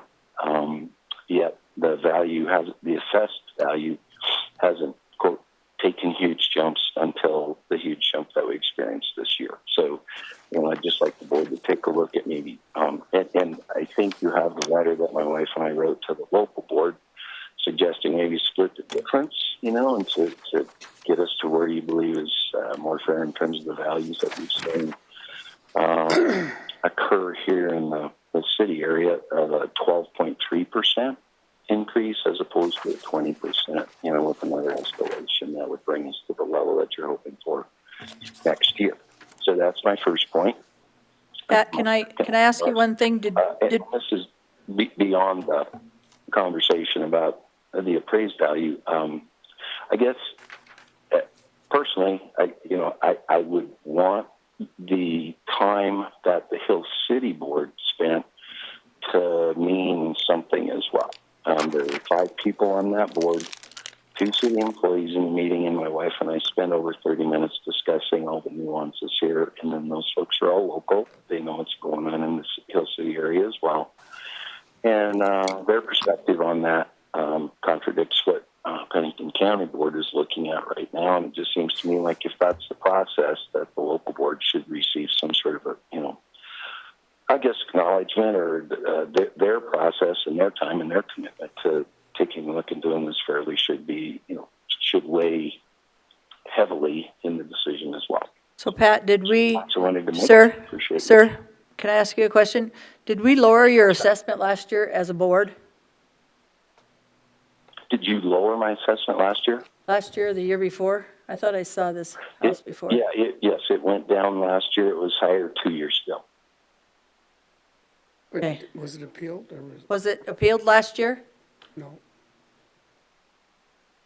No, it wasn't appealed last year. The last year's was 359 and this year's 430. And it wasn't appealed last year. Okay, No, it was not. okay. Thank you. Yeah. Go ahead, sir. Sorry. Oh, no, I've said what I have to say. Okay. Questions, board? Madam Chair. Madam Chair. Oh, no, go ahead. Commissioner Roskinet.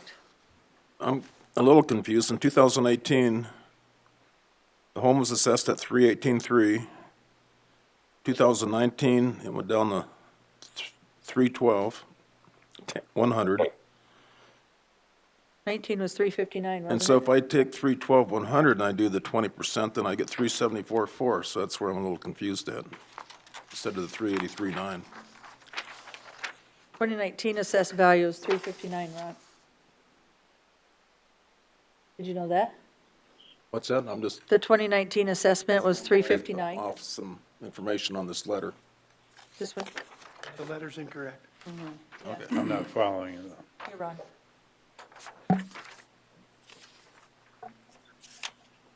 '19 was 359 and now is 430. Sorry. But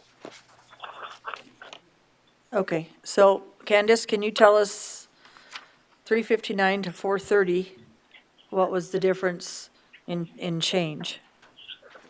Did you find something different or? No, that, I went over the data with the owner and our data is correct, but we have started to see sales in this neighborhood so that we are looking at the market in this neighborhood. And so that's where the value came from this year was the market. This is a newer neighborhood. Is it okay if I talk? I'm sorry. Sure. Hold on. Okay, Pat, go ahead.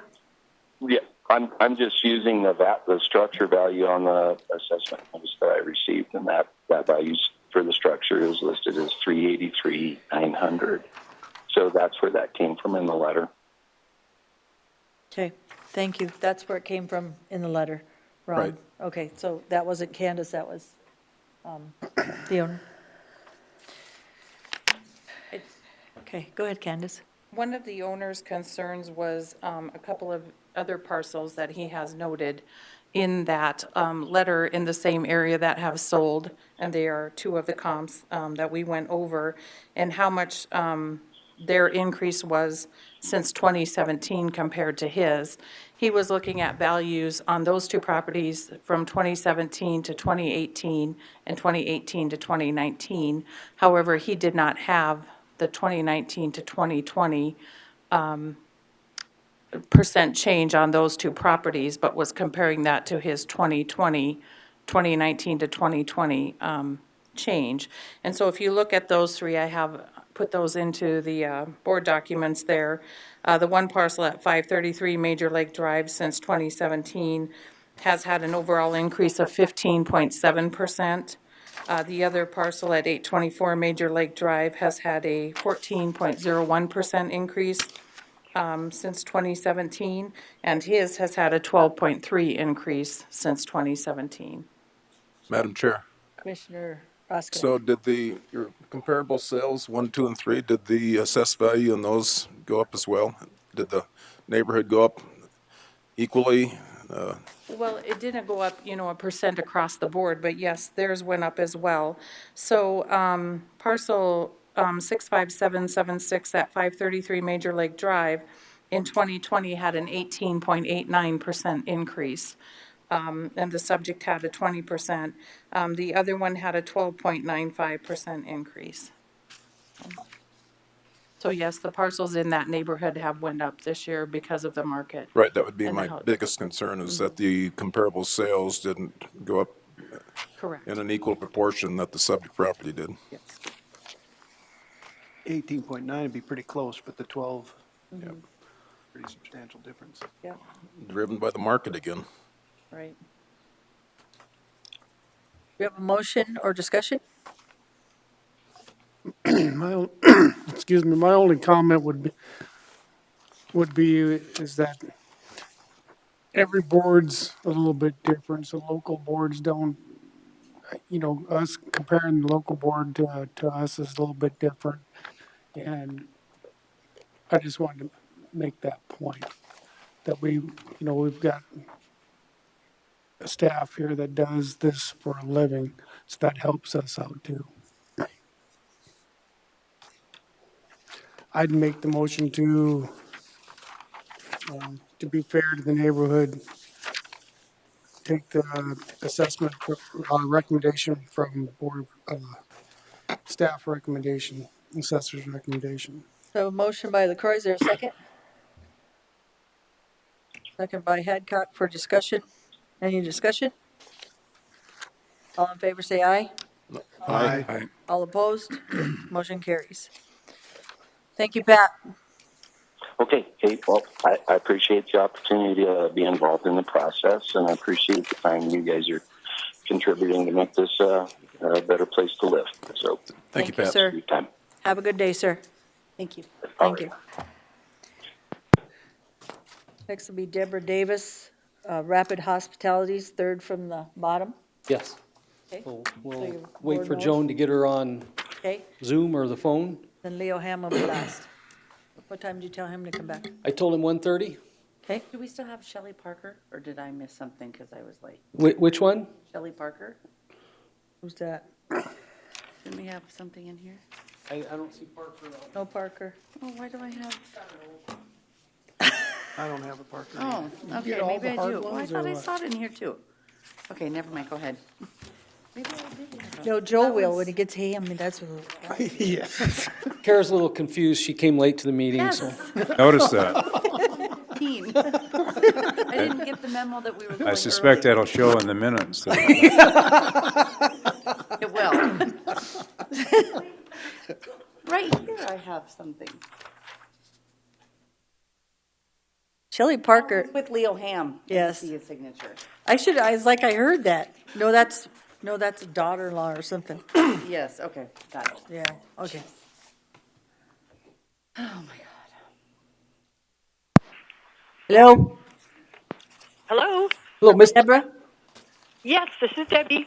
Okay, Debbie, we're gonna have Rod speak first, Debbie, and then we'll have you speak. Okay, that sounds like a plan. We get 5 minutes each or so? You get 30 seconds, I think, is what we guessed. I'm kidding. We let Rod speak. We don't really time you. You just kind of tell us what you're telling us, so. Okay, that sounds good. Thank you, Deb. I'll mute. Okay. Rod? Good afternoon, Board. This is regarding tax ID 65267. This is the Hilton Garden Inn. Property owner is Rapid Hospitality Incorporated. This property is a full-service hotel as opposed to a limited-service hotel. A full-service hotel has a restaurant, conference room, a little bit more common area like that, as opposed to a limited hotel, which does not. My recommendation is to uphold our current value of $15,114,900, and that is broken into $1,204,400 for land, $13,910,500 for improvements. The square foot value of that recommendation is $186.80 per square foot, so that square foot value is land and building combined. What I have in front of you is some analysis with my cost approach, my comparable sales approach, and my income approach. All of these values are indicating that my recommended value is not above market value. So in considering all three approaches to value, the cost valuation was used for the actual 2020 assessed value. The income value would be more appropriate for this type of property if it was analyzed individually, but for equalization purposes, due to lack of getting income and expenses from everybody, we generally go with our cost analysis. The income approach was determined, or was not used to determine the 2020 assessed value. But when analyzed individually, the income approach does support the standard of South Dakota law to ensure that the assessed value is not more than full and true market value. The comparable sales approach I felt was was least reliable, since none of the sales that I could find were of full-service hotels. Everything that has sold, I checked both here and Sioux Falls. Everything is limited service, so there's really not a lot of sales for full-service hotels. And because of that, I had to make some pretty big adjustments in my sales comparison analysis to determine a value. One thing that we do have, in lieu of not finding really good sales, unique to this property, is we do have a sale of this actual property. And so that, to me, is an even stronger indicator if we can't find sales of similar properties. If we have a sale of this very property, which we do from 2017, then that's a good indicator of value as well. That documented sale is for $16,525,000, which is more than the value I'm recommending, which again shows that I'm not above market value. So just look at a couple pictures here real quick. We'll go through. So that's what it looks like. We got some pictures of the interior. You may have looked at that. You can go to the next one. This is just a quick look at some of our cost analysis. Again, the $186.80 per square foot, that's land and building combined to get a square foot value. You can go one more there. And so this is the income approach. I'm sorry, this is the sales comparison approach that I used. And just to quickly touch on it, way over to the right on the column, you'll see the adjustments that I made. I did an 18% adjustment to the comparables because some of the comparables were older and in worse condition. So the 18% adjustment brought those comparables to be equal to the subject. And then I did a 43% adjustment to make these comparables essentially into full-service hotels, and that's a pretty big adjustment, but it's the only way to make an adjustment to make these sales more similar. In doing that process, my indicated value is $188.29 per square foot, which indicates a value of just over $15 million. We can go on to my income approach on the next page. So Rod, can I ask you one question? Sure. It's sold in 2017 for $16,525,000. That was the last sale? Yes. Okay. $17,400,000. Yeah, actually, it was a sale of $17,400,000. That was the agreed upon price. We did some adjustment to that. The buyer and seller indicated that there was inventory included in that, that there was some FF&E, furniture, fixture, equipment. Yep. So we made an adjustment of about $875,000, which was indicated and supported through the information that Ms. Davis sent me as well. Thank you. So yes, an adjustment of from 17.4 down to 16.525. That was a result of us removing some things that we wouldn't normally value that would essentially be personal property. Thank you, Rod. So looking real quickly at the income, I have 3 columns there. The first one under pro forma, those are the numbers that Ms. Davis is using. In the middle column, the actual data, this is from the income and expense statements that the owner provided that I got from Ms. Davis. And then my valuation is on the right under county income value. And this is also from the owner. I'm taking these numbers essentially from their budget. They created a budget for 2019. Those numbers are good indicators of value as well. So in just kind of working through that, we came up with revenue based on what's known as RevPAR, revenue per average room, applied some 5.3% for reserves and replacement. I used a 7.89% cap rate, which I basically just used from realty rates, which is a common survey company that gathers cap rates and all kinds of data from different industries, and they're pretty trusted to be good cap rates. So in using all that information, my indicated value from the income method is $16,820,380, and again, that proves that our current assessed value is not above market. One thing that will probably be addressed by Ms. Davis that I just wanted to touch on, if you go, Chris, if you could go about 2 more pages past that, go another one. So this is the CRV, the real estate verification form that buyers and sellers fill out at closing. So this is the CRV from the seller. They indicated initially a $17,800,000 sale. And then in there, about halfway down on the right, they are indicating that there was furnitures, fixtures, FF&E. There's things included in that sale. And so that's one of the ways that we adjusted that sale down to the 16,525. Yep, you had the 825 was furniture and stuff, and then the 50,000 was the inventory. Correct. Okay. And then if you go one more page, Chris. So this is the seller's CRV. I'm sorry, this is the buyer's CRV.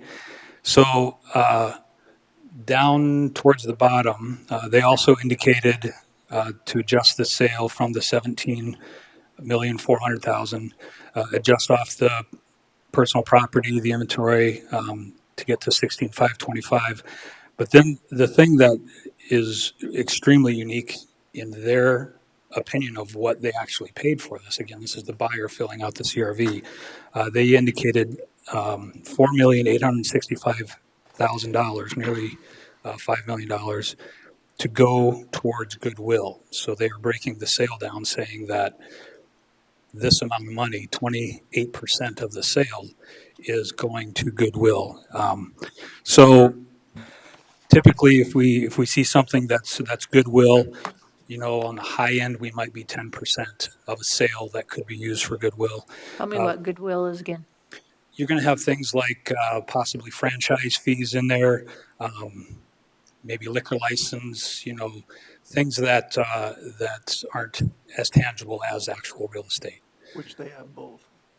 Intangibles is commonly what it's called, but to see something that's a 28% allocation towards goodwill, we checked around with multiple investors, people that buy and sell these all the time, just say, what do you think about 28%? And nobody thought that even made sense. So to me, that I would at least need some detail on where that nearly $5 million of goodwill comes from. Yeah. There's really not a whole lot of, unless Ms. Davis has something that can kind of show what that is, I don't know what that would be. That's an extreme amount to adjust the sale by. And then one more page there. And this is just a visual graph just to kind of show you what we're really looking at. That first group, those are essentially my sales after they've been adjusted, their square foot values, and then the county value is stacked right next to the actual sale, and then the amount that Ms. Davis is requesting us to lower it to is represented by that furthest column. So just a visual on how much of a request this is to lower this. I just don't, it doesn't make sense. So that's the end of what I have. 7,849,000? That was the last one I had. Yeah. Okay. Unless she has a different number, that's the last that I had. Okay. Thank you, Rod. Any questions for Rod? No. Rod? No. No, I just okay. wanted to clarify the total sale price. As an appraiser, I look at 17,400,000 because sometimes we'll do gross income multipliers. And so we look at the total sale price, but for assessment purposes, you would take out the FF&E and liquor license and branding and whatnot. So just so we're all on the same page. Okay. Ms. Deb? Yes, I'm here, and I will address the sales price a little bit further too. So, is it my turn? Can you hear me okay? Yes, ma'am. Okay, I appreciate your time. Yeah, thank you, Rod. And he covered the property. It's a 120-room Hilton Garden Inn. It was constructed in 2011. Under South Dakota law, market value requires, the property be assessed at its full and true value, sometimes defined as the amount the property would sell for on the open market. But all three approaches are used, and it sounds like Rod went through those. I want to focus on the income approach and then the purchase price, the sale. I think the purchase price is where we differ. I believe, do you all have the letter I sent dated April 15th, which summarizes the sale and it has exhibits to the sale? Hopefully you have that in front of you. I don't know if I do. But South Dakota does not tax FF&E inventory, and very specifically, it does not include intangibles. When you buy a property, such as a hotel, or say a senior housing or a restaurant, you're buying the sticks and bricks, and that's what we're trying to determine is the taxable real estate.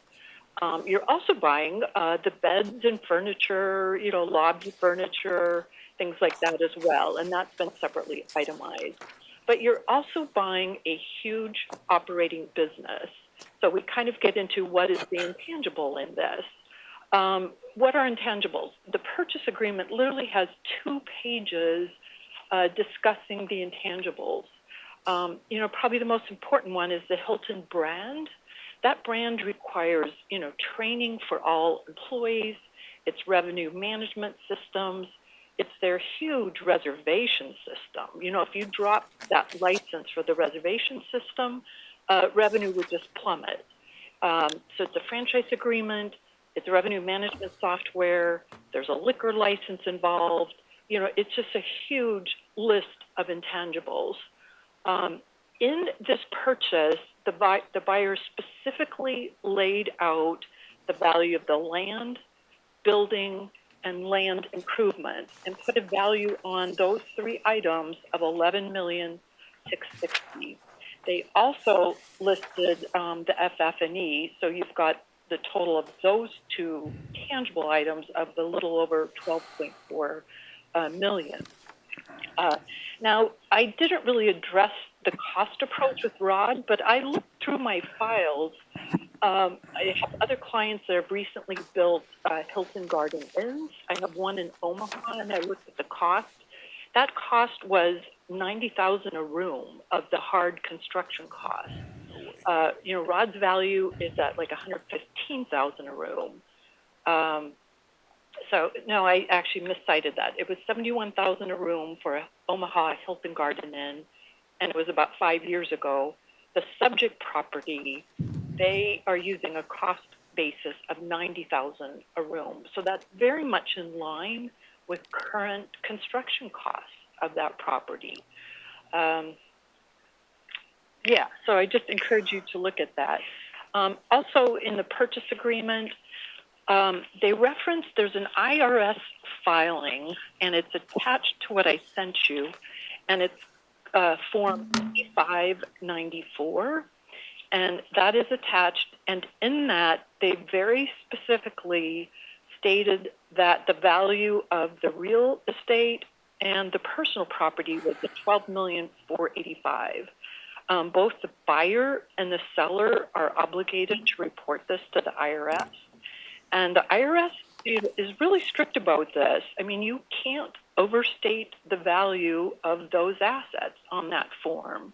And I've been involved with a lot of acquisitions, and, you know, my experience is that buyers and sellers always try to maximize the value of the real estate because. So Deb, could you explain, I see all that, but what is the 4,885,000 in goodwill? Can you explain I guess I'm getting everything else except that goodwill.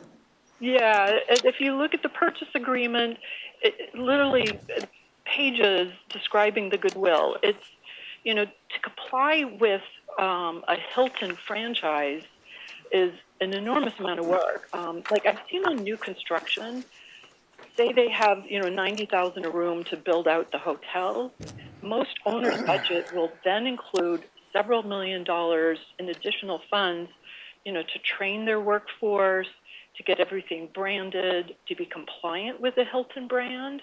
Because keep in mind, they're getting a lot of their room revenues from that Hilton name. You know, people log into Hilton.com. But Deb, weren't they already the Hilton before you bought it?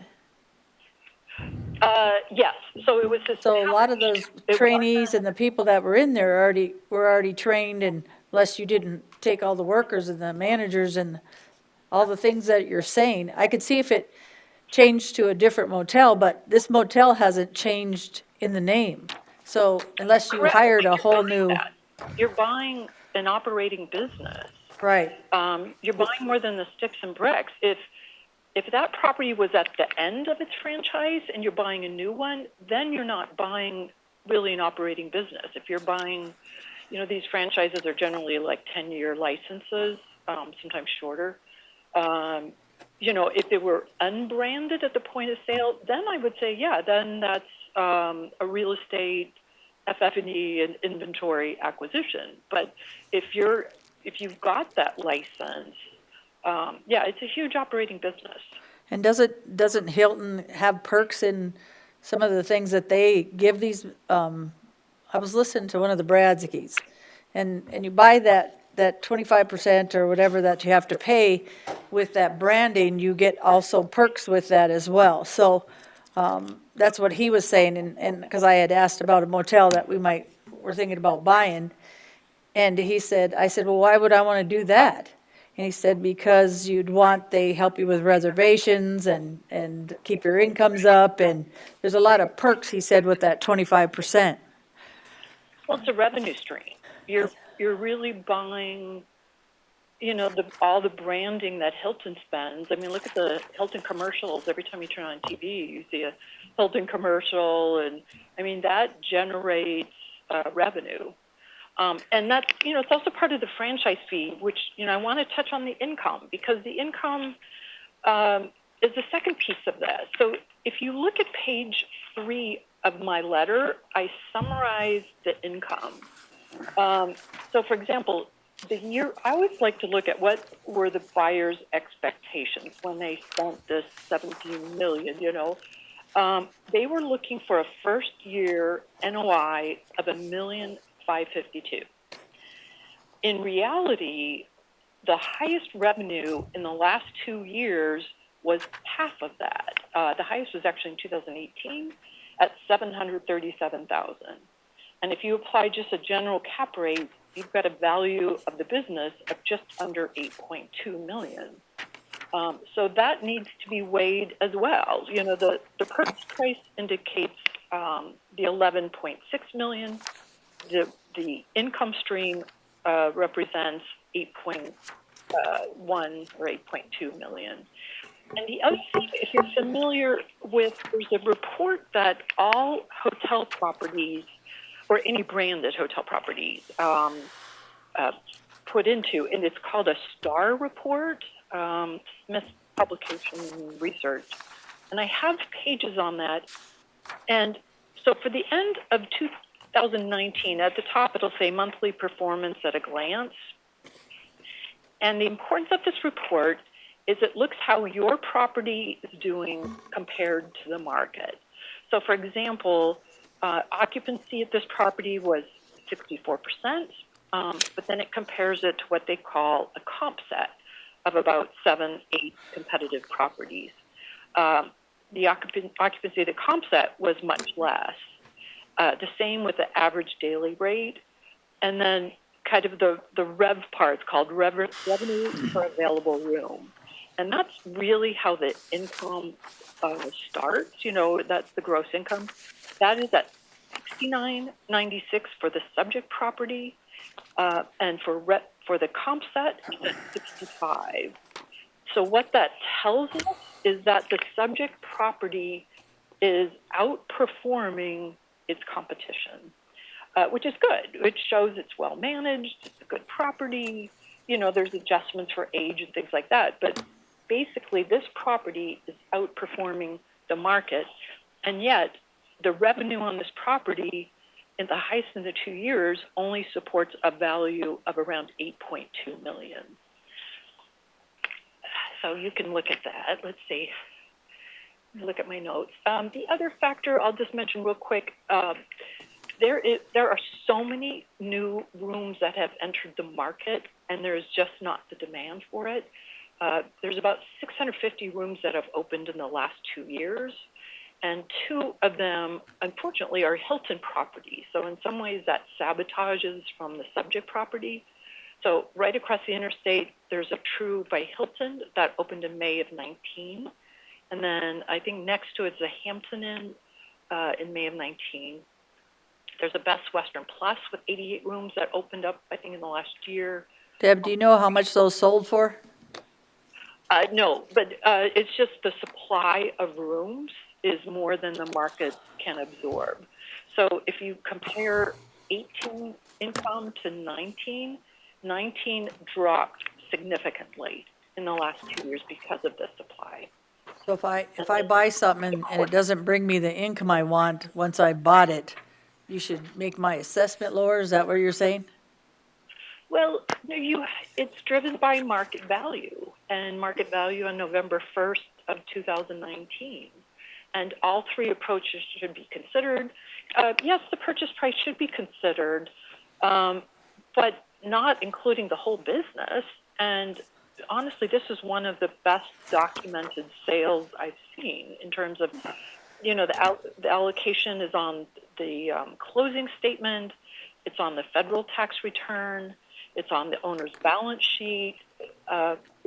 It's well documented. So the purchase of the real estate, was right around 12 million. Well, it just, Income to value me, supports 8 million using the highest income. well, to me, Deb, you bought a property, 16,525. You take out some of the other stuff, inventory or whatever, for 875. And then he brought it down, what should have been 15,650. He brought it down to 15,114,900. You're saying because Hilton opened some more properties, I guess I would talk to them, if I was in a franchise, why they would open other properties when you have one and ruining your business or adding less to it. Again, I don't think anybody else could say what you're saying and drop an assessment because of that, because you bought a property that it's not producing what you think it should have been.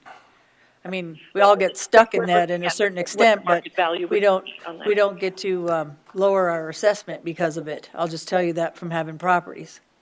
Okay. Look, can I just mention one other thing? The assessor is not even considering actual data. He's using a fictitious budget number to support his income approach. So even if you put some weight on the actual income, if a buyer came in November 1st of 19, they're going to look at the actual income of that property. and would put primary weight on that. They also, in Not this a case, Deb, shooting. not to interrupt you, they also see who was running it at that time, and they also weren't working too hard at their properties in that sense, just from a lot of people knowing at that time who owned the properties. So a lot of stuff was failing back then with this property and with other properties they owned. And I'm going to say up straight, Rod knows his stuff. So you guessing or thinking that Rod doesn't know his stuff, he's been with us a long time, ma'am, and he does know what he's talking about, and he factors in many things when he's thinking about doing this assessment. So that he's guessing, I think that's offensive. So I'll be up straight. I didn't say he was guessing, but he's using a budget number. He's not using actual data. Okay, so his data is actual data, ma'am. I'll be up straight. So he's been doing this, I can guarantee he's been doing this a long time. And he does know his data. And that's my opinion. But I'm gonna be up straight. I think this assessment is where it should be. That's my opinion, 1 of 5. You have any other discussion? Madam Chair, Commissioner Roskinick? is it Deb? Yes. Yeah, Deb, it doesn't matter.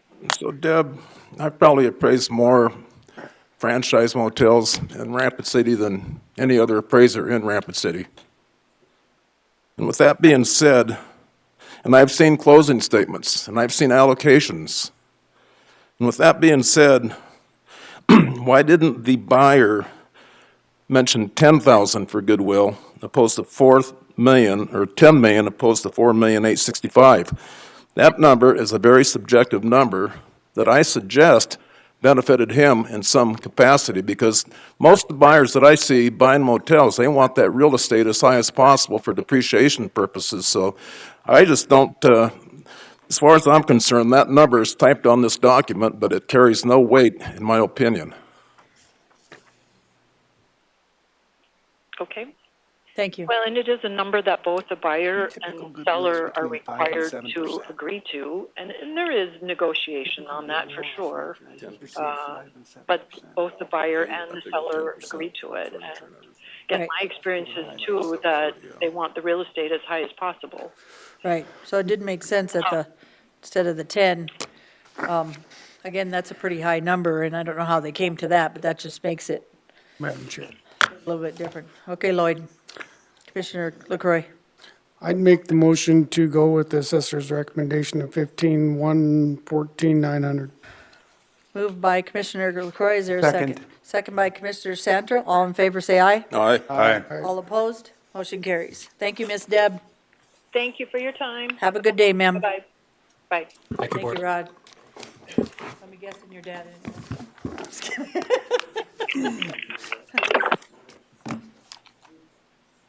Mr. Leo Ham? He sounds like he's not mean.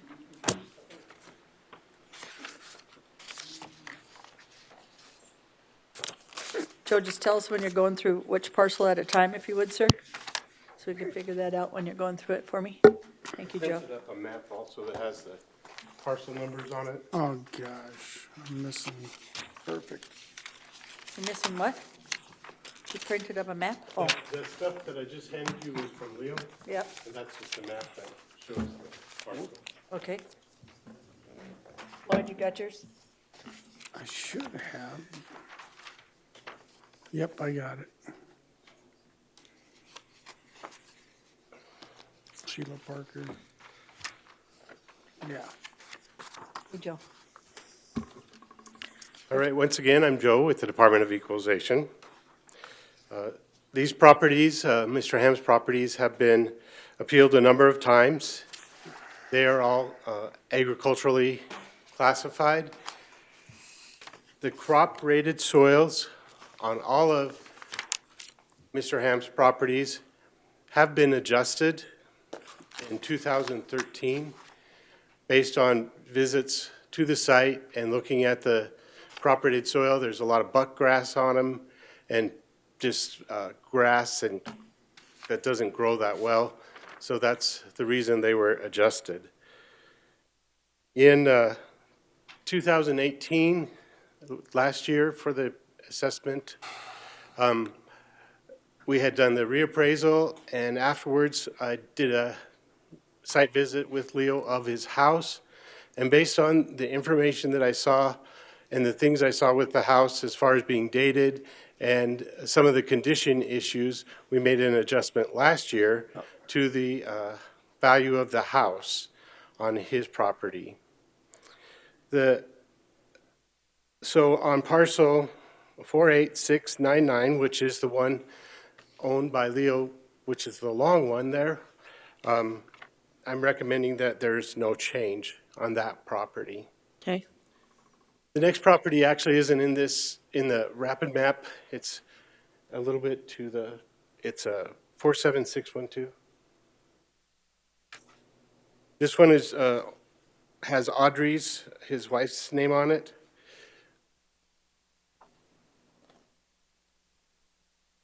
And this one does have about, I think it's 16 acres of crop rated soil, kind of down in the, right where those trees end, right down in that bottom there, and that has been adjusted.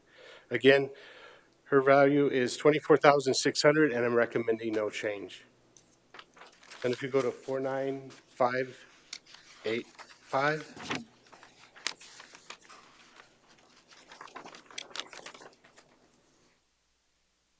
this parcel belongs to Shelley, his daughter.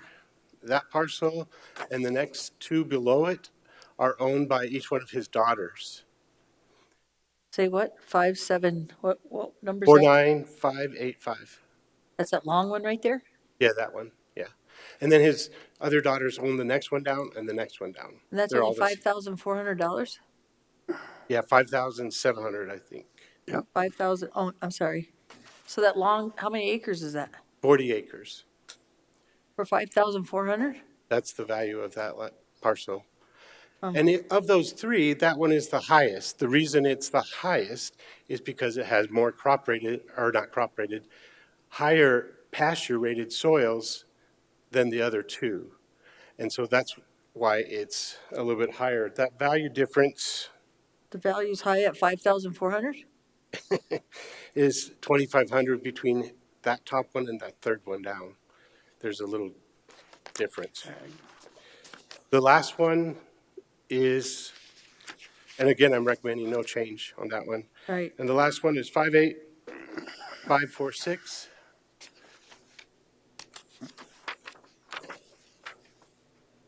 This one does have a shop on it. We have, with that shop, we have a total value of $28,400. And again, I'm recommending no change. And what's the shop look like?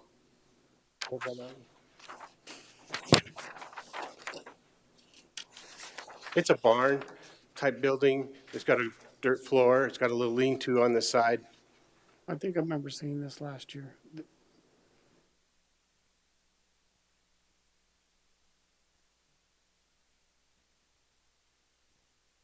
We just told the guy that his little two-car, whatever shop was worth 22,000. I remember this. On this structure, we have about $10,700. On the structure? Yeah. So that 28,000, 10 is the building. I was asked to look at some additional parcels and see if there were any recent sales in this area. If you go to 39071 on Rapid Map.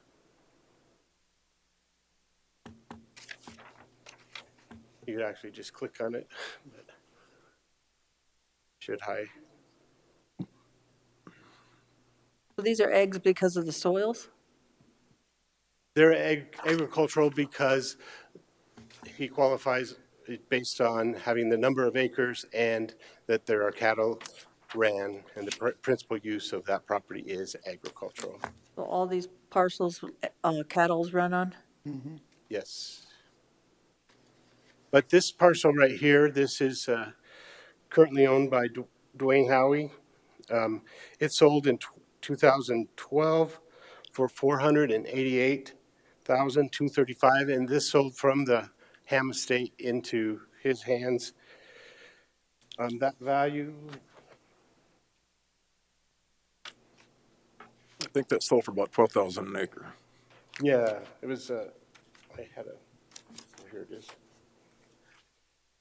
Yeah, 12,000 an acre. And then in 2014, it sold from Moyle to Darren, and that sold at 649,140, so for $16,000 an acre. There's another parcel just to the east of there, 66112, which is right on the corner of Mr. Ham's property. It's owned by the Kellers.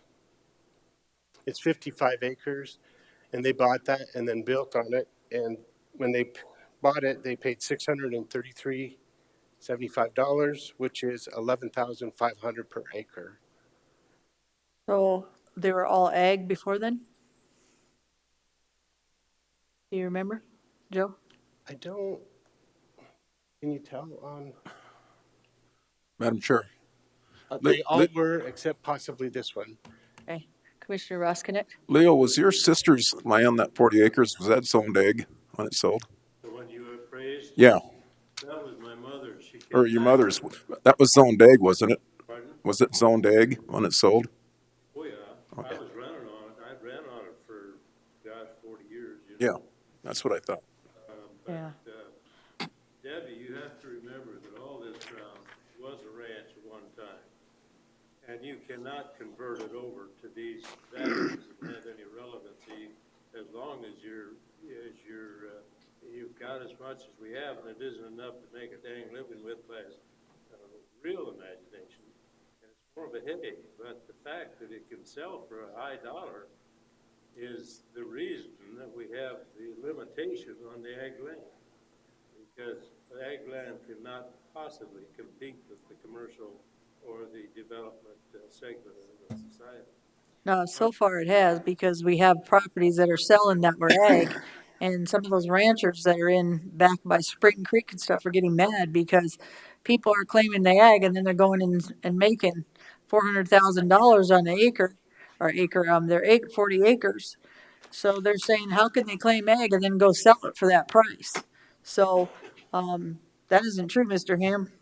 In fact, a lot of the ranchers are getting kind of mad how people are selling off their land for development right next to the ranches, which I understand, But would make the money, but can we reclassify it like that until it's platted? right. Can't. Till they put, yeah, but I'm just saying, so we're dropping them low prices and then ending up Well, I understand that. for the price they're getting. I understand the But egg we can't status, jump the but gun and compare it to commercial or to residential prices either. depends if the whole area, if the people are selling it in some cases and they're using it for ag status. All right, We're not sure what it was. It was split, and so it's a different tax ID number. So we're not sure whether it was ag before the Kellers bought that. thank you, Joe. That piece of property was owned by the Taylor family, Bob and Roma Taylor, and I think their nephew took it over, and he's the one that sold it to the Kellers.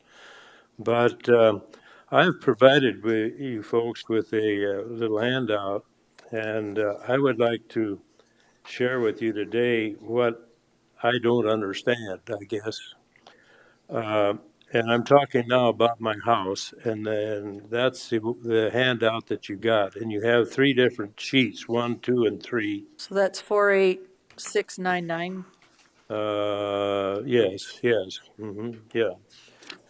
He now has on there, in this first sheet, is a value that he came up with this year, 178,300. Now, historically, the house was built, and I built it myself in 1958. So the house is 62 years old approximately, and it at house looks a lot better by virtue of the fact that it's got it's brick veneered. It had 20,000 brick on it, and I think I laid about 19,500 of them. And it took me about 3 years to get it completed. It was with a farm home loan, and the loan was for $12,000, This and I is, had $1,000 left over. this is on 48 acres? Yeah, that's what we had to keep back in an effort to keep it all is in ag. And my house has a watering system there for the cattle to run on what we have now. And the daughter's lands are not fenced out, and neither is mine. None of it has been fenced out of what I was able to acquire from the original ranch. How many bathrooms and how many, Two bathrooms and how many No, bedrooms? I'll tell you what it has if you just follow with me. It has upstairs, and it has a partial basement under it.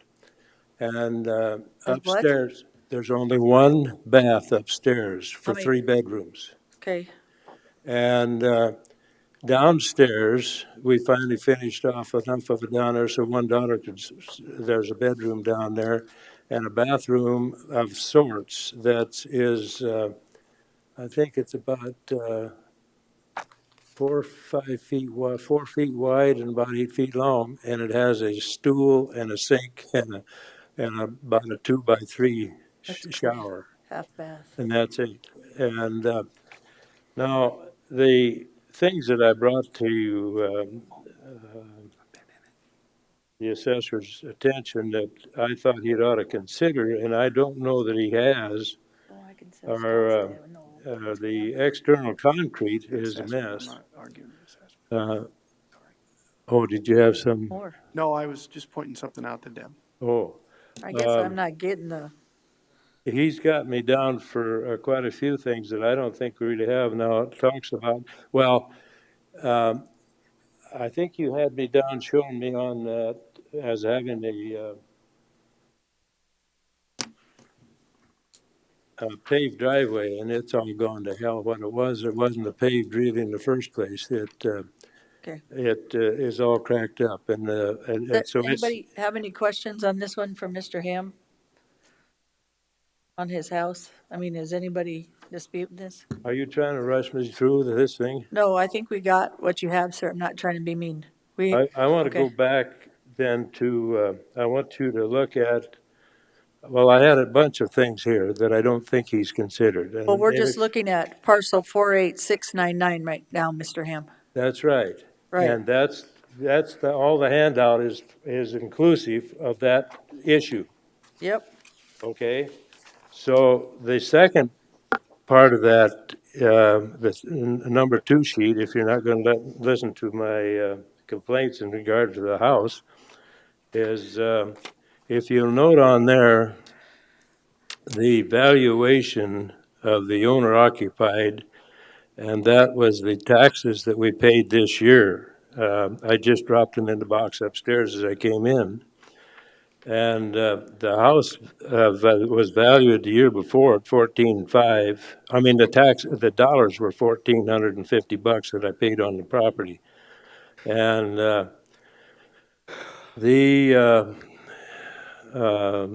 if you notice that, and now go to page 3.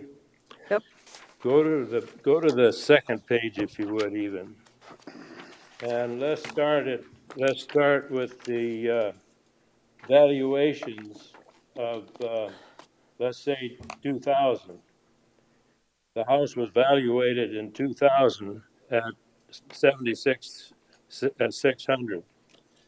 And then I must have, well, let's see, no, yeah, I must have appealed it, and nothing. Well, I got to use this ruler. Can't keep my eyes going straight. What is the building to the left of it? The detached garage. That's the his garage? detached garage. Detached Yes, garage. and that's part of it. Okay. Yeah. Now. And we got all the structure at 175, Joe? With the garage? That's right. Yeah. Would you just bear with me and listen, please?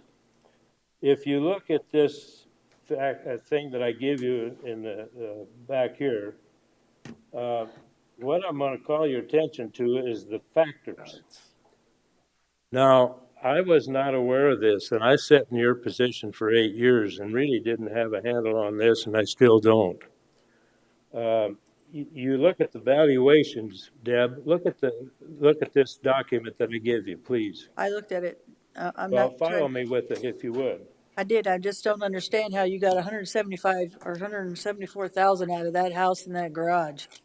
After what I've seen today, that don't make no sense to me. Well, did it No. make any sense to you that the valuation has increased in the last 20 years or Well, so at about a rate of 7.5% or better? and it should, because my father-in-law, same way, 91 years But old. now here, are you aware of this factor? Yep. Huh? Yep. Are you all aware of this factor? Do you know Yeah. what this factor is? I'd like to know at fair market value how much you could sell that house for. The reason that it's at 175 is because it is dated on the inside, and there are some issues around the outside of the house with the decking as well as some of the concrete. And actually, we were on the roof this year and looked at its chimney, and there's some things that probably need to be fixed on that, which is why it came in at 175. Deb, you're not letting me make my point. Have you all seen this on your own home in regard to what I'm trying to point out to you today? Yep. You have. We've been looking at properties for 3 days, sir, so it's not just our own. Are you looking at what I'm trying to have you understand here? Yep. If you look at the valuation that he put on the house last year, let's go up to that. This 144, where is it? Well, my bill was, the value at the bill was 144,824. Now, last year I appealed these taxes to you folks, and he had a valuation on there of 201,000. Now we're on the first sheet. Right. The first sheet, Yep, Ron. I got. And go to 219, and he had a valuation on there of 201,000. I then appealed it here, and you, as a county board, reduced it to 164.20. Okay, and so then I look at the 219 factor, and that's what I paid taxes on, according to the treasurer's office. And that was 144,824. That then was the true value of this property in relationship to the factors.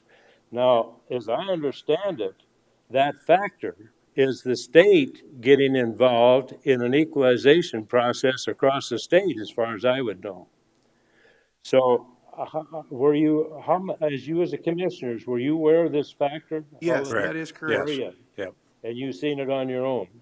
You bet. Yes. Okay, so I am right then in that assumption that the state then lowered it down to 144, even after you lowered it to 164, in an effort to equalize across the state. And then is that a true assumption?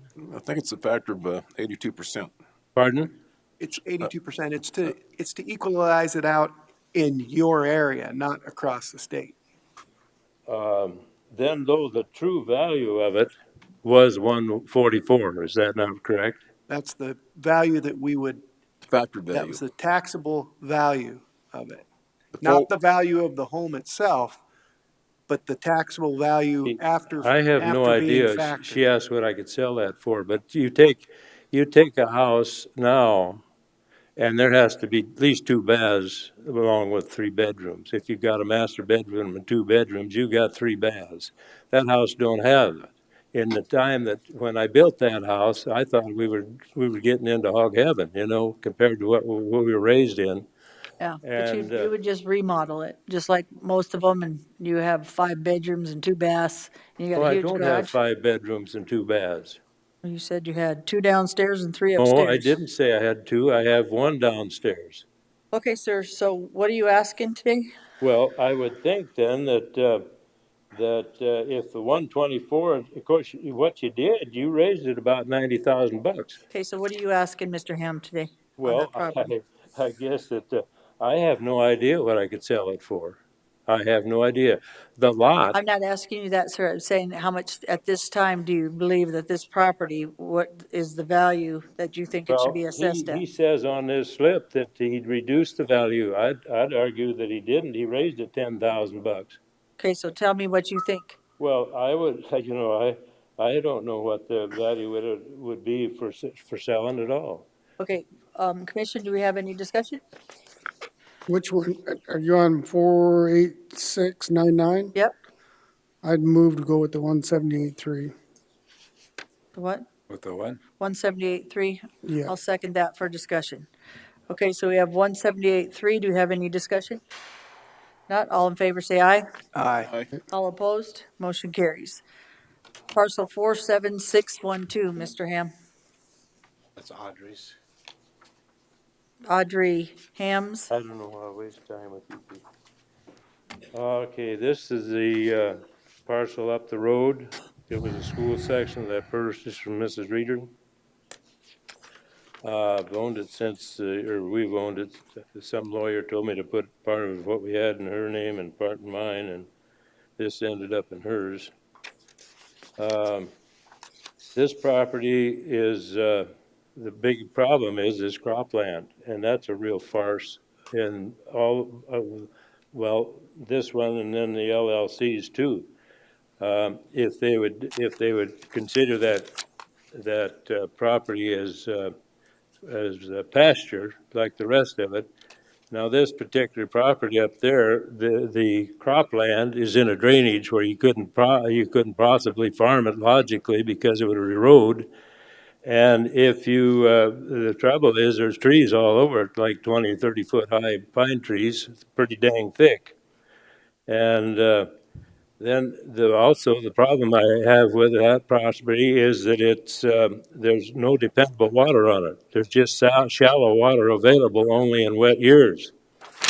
And probably 20 to 25% of the time, that's on a yearly basis, that we can't raise it at all unless we truck water into it. Okay. And that should reduce the value of that property considerably in that regard.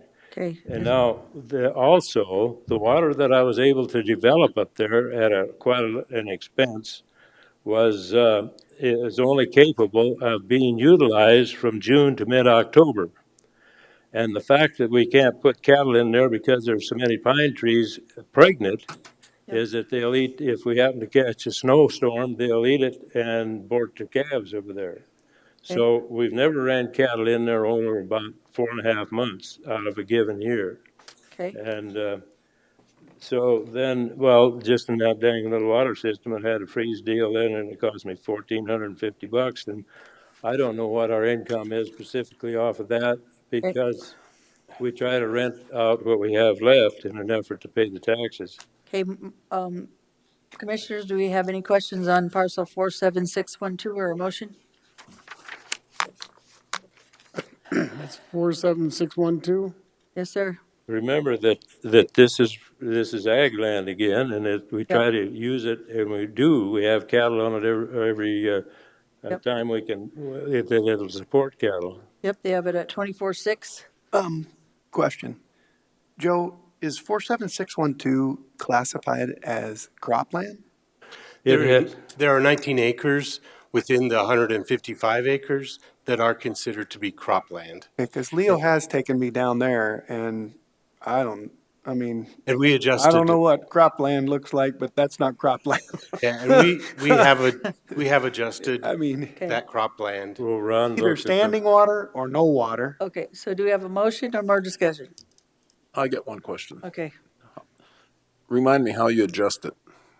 We took the percentage change of the ag land, the cropland, and the pasture land, the difference between that, and we take the crop rated soil and reduce it by that difference. So in this case, it was 77 that we applied to the land to bring it down from where it should be. Tell them what it costs an acre, Ron. Madam Chair, may I comment on that question? Yes. The Department of Revenue puts out some guidelines on how to make these kinds of adjustments. And in John Jordan's appeal, he actually included that document that lays out the process to adjust. We've just done that, just did it to his property. He finally let us look at it this year. But Leo's property, we've made those adjustments already in previous years. That was my question, because earlier today, he said we could do this and we didn't, and I'm getting a little confused there. Said that every year for the last several Yes. The difference between Jordan's property and this one is his property, the crop rated soil is better than this. This is not good. Okay. And so we adjusted it. There's no, well, I'll tell you, between the land that we have down there, the next issue we're gonna have is the LLC land, which is owned with the daughters. That has a chunk on it too that's ag, and the valuation on that is $428. Yep. As compared to, what, 114 or 120 or something, see? It has a house on it. I- Let's do the And motion that. and you Hold can't on. tell, Yep, hold on, Leo. Let's stay at 47612, you guys. I'd move to approve the 24,600. Okay, LaCroy on the 47612 at 24.6. Is there I'll a second second? for discussion. Santo, any other discussion? The only question I have is if we rated this whole piece of property as nothing but pasture, what would that do to that particular piece of property? As far as, it would lower, and I would Bringing be the happy. value in at 24,600. oh, it would? Yeah, because that's That's the adjustment Yeah. we made. Oh, they Yeah. already made that adjustment. Okay, Yeah. then I'm, Okay. I seconded it. I'm- You know what, on there, did you notice this, it says discretionary on that copy? It got blotted over because I copied it. Okay. There's never been any discretionary decision in any of this stuff, either from the office or from you people. Thank you. We do have a motion. All in favor, say aye. Aye. All opposed, motion carries 49585. this is Shelley's property. Shelley's? Well, as you know, the kids acquired 40 acres each. It's isolated from the rest of it. There's no access particularly to any of the other. It has never been fenced out of the rest of it. It's all continuous pasture on the west side, including a 40 acres that's left on the north of Shelley's ground, if you're looking at the map, that I allowed the city, without resistance, to annex at their request, to get, so they could annex Red Rocks. And now, since I did that, the value on that land is, they added a drainage fee to me up there that's 3 times the property value of the dang thing. And of course, Shelley's ground, as I showed the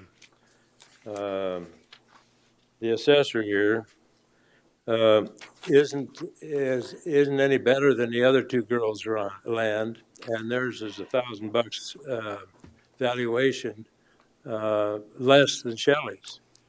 And I showed him where there's limestone outcropping. You can see that Shelley's there is the blue land, and then Kelly and then Penny, but the 60 acres is still left. It was, I gave them 60, I let them annex 60, but then we sold, and the only land I've ever sold off the original ranch is the meadows. So Leo, you have a problem with 5,700? Pardon? You have a problem with 5,700 on this land? Yeah, I do, because it's $1,000 higher than the rest of the girls, and it isn't as good. Madam Chair. Okay. There's a Commissioner canyon Roskin, that runs down on that west side that I tried to show him, and it runs into it, and actually Shelley butts clear up and almost to my house. On that big canyon there it's good for nothing. Really. Joe, Okay. Leo, many years ago, I had 17 and a half acres up in Horse Creek, and Judge Henderson leased that from me. and I'm not gonna discuss what he paid me a year for those, just for some pasture land for 6 Appaloosas, but with that being said, what do you think the rent would be if somebody wanted to rent that 40 acres? Is it 40 acres? Yes. If they wanted to rent that 40 acres for a year just to pasture their horses, I what would have the, no idea, Ron, because it's impossible. It isn't fenced out as 40 acres. It's part of that whole pasture on the, including my house and Kelly's house. The house is fenced out, but Kelly's the only daughter that's built out there. And there's the rest, it's all run together. And we've had as high as 100 head of cattle up there. And I'm trying to get this leasey to get me grazed off in the summer because I'm getting too danged old to have to fix fence in the middle of a damn blizzard when a car runs through it in the wintertime. And then, two, the water system, if they ever break down up there as a deep well, why, it'll happen in the wintertime or any troubles with it. And I'm getting too dang old to fiddle with that crap. And so We're on parcel Madam Chair. 49585. Do we have a you motion? can't just sell 40 acres, or you can't just sell without platting a dang thing, and so we don't plat land ever. Leo, we just did some land on Mr. Jordan's, and I don't see any $5,700 40 acres on any of his in Wasta. So this It's a is more different than deal, fair. Deb, because it's a I know it always family-owned is. corporation. Yep. It isn't a Yep, corporation. and you're in town. It's a company, a Yep. limited liability company. Thank you. Do we have a Well, motion? I move to just as approve well the as stay alone. Moved by 5,700. LaCroy. Is there a second? I'll second. Second with Drews. Any other discussion? All in favor, say aye. Aye. Aye. All opposed? Nay. Motion carries with There's one no no. point in even bothering you with the rest of it then. Okay, you How done? many of you have seen this? You know what I'm talking about? Nope, we haven't got This is that. a land use and planning report that was commissioned by the former commissioners in 1909 or 2009. And this document was produced by the Colorado State University. And the purpose of this, they spent $12,000 and some dollars for this study. Yep. Have you all knowledge of this? All of you? Oh, we don't have that, Leo, so, guys, we're on parcel 58546. Do you have a motion or discussion? I guess I'm open for discussion. Go ahead, Ron. Anybody want to discuss it? Go ahead. Not, do we have a I'm motion? a listener, not a talker. Okay, I'll make the motion for, to withhold the assessor's, assessment 28.4. Do we have a second? Second. Motion by Hadcock, second by Drews. Any other discussion? Madam Chair. Mr. DeSanto? Leo, what's your opinion on this? 28,400 on 58546. Why do you feel that it should be less? Because of that cropland that's on it. It's right there around that barn, and there's no possible way. There's 3 drainage coming into that property. Is the drainage that there's comes 3 down from the drainage storage district- units? Pardon? The drainage that comes down from the storage units? That's right. It's cut a hell of a hole in me down through there. It's cut a hole clear through our property, clear down to Stony Creek. Now, that land there, that cropland there was valued at $428 an acre. The land next to it is $144 an acre. And there's no way in God's world that you could ever crop that in a million years. And if you look where it's eroded from the Highway. yeah, it isn't only that drainage from the storage facility, but there's 2 other main draws that come in the relationship of that crop desert, so-called cropland. And it's a steep dang gone draw, that one to the furthest to the east, east of the barn. I was looking here for a picture. Well, Leo, can I ask you one question? So we'll value at 28.4 and then you'll sell it for 28,400 But because it's that's worthless? got nothing to do with it, Dev. When that ground sold, Does it? do you know when we sold that, my family sold that 80 acres to Red Rocks for development. and I didn't pin them down. They assured me they would develop it consistent with Red Rocks. They did not, and I haven't spoken much to those boys ever since. I'm just saying, if you sell that land that's next to that road, you're only gonna ask because it's so eroded and so, horrible that you can't build or do anything on it for 28.4. Is that what you're telling me? Cause that's what you're saying today, is that's all you can't get nothing for that land except for about 28.4. Unless you keep it as ag and it's worthless piece of land. That's what you're telling us today. No, I'm telling you that the big benefactor when we do sell it, Yep. because this land has been in my family for about 90-some years, And I can okay? respect that, but I'm just saying, you'll sell it for And so the 28.4. valuation goes back, see? Now, that was a mistake I think I made, because if I had croak, then the kids can reevaluate it.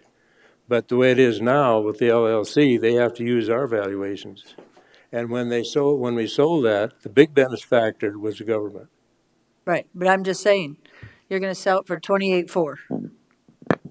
Madam Chair. Because when you guys are selling this, This is or ag you land, do all anything, of it. even if it's lag, if someone keeps it at ag, that's fine. When it changes Right. use, But when it changes hands, then we're gonna be able to assess it at a much higher No, it'll still be value. ag. If they buy it, they should be able to buy it at ag at not if 28.4. they don't They're gonna qualify. develop it. You have to have 3 qualifications to meet ag. You know what I'm saying? So Hold you're on a telling second, me, Leo. you tell me if I go up and say, Leo, I'm gonna keep this as ag at 28, I'm gonna keep this land at 28.4, and I'm gonna keep it at ag. I'm gonna keep running my cows on it. You're gonna sell it to me for 28.4? You're talking about 40 acres? Yep, That's that what land. that's what he's That's how saying much he's is that saying he could get for it. he left it at that because he's trying to preserve the integrity of the property without development. It's an understanding between him and the kids that that stuff's not getting developed till he's gone. Once he's gone, he doesn't have anything to say about it anymore. But up until that point in time, it's staying ag land.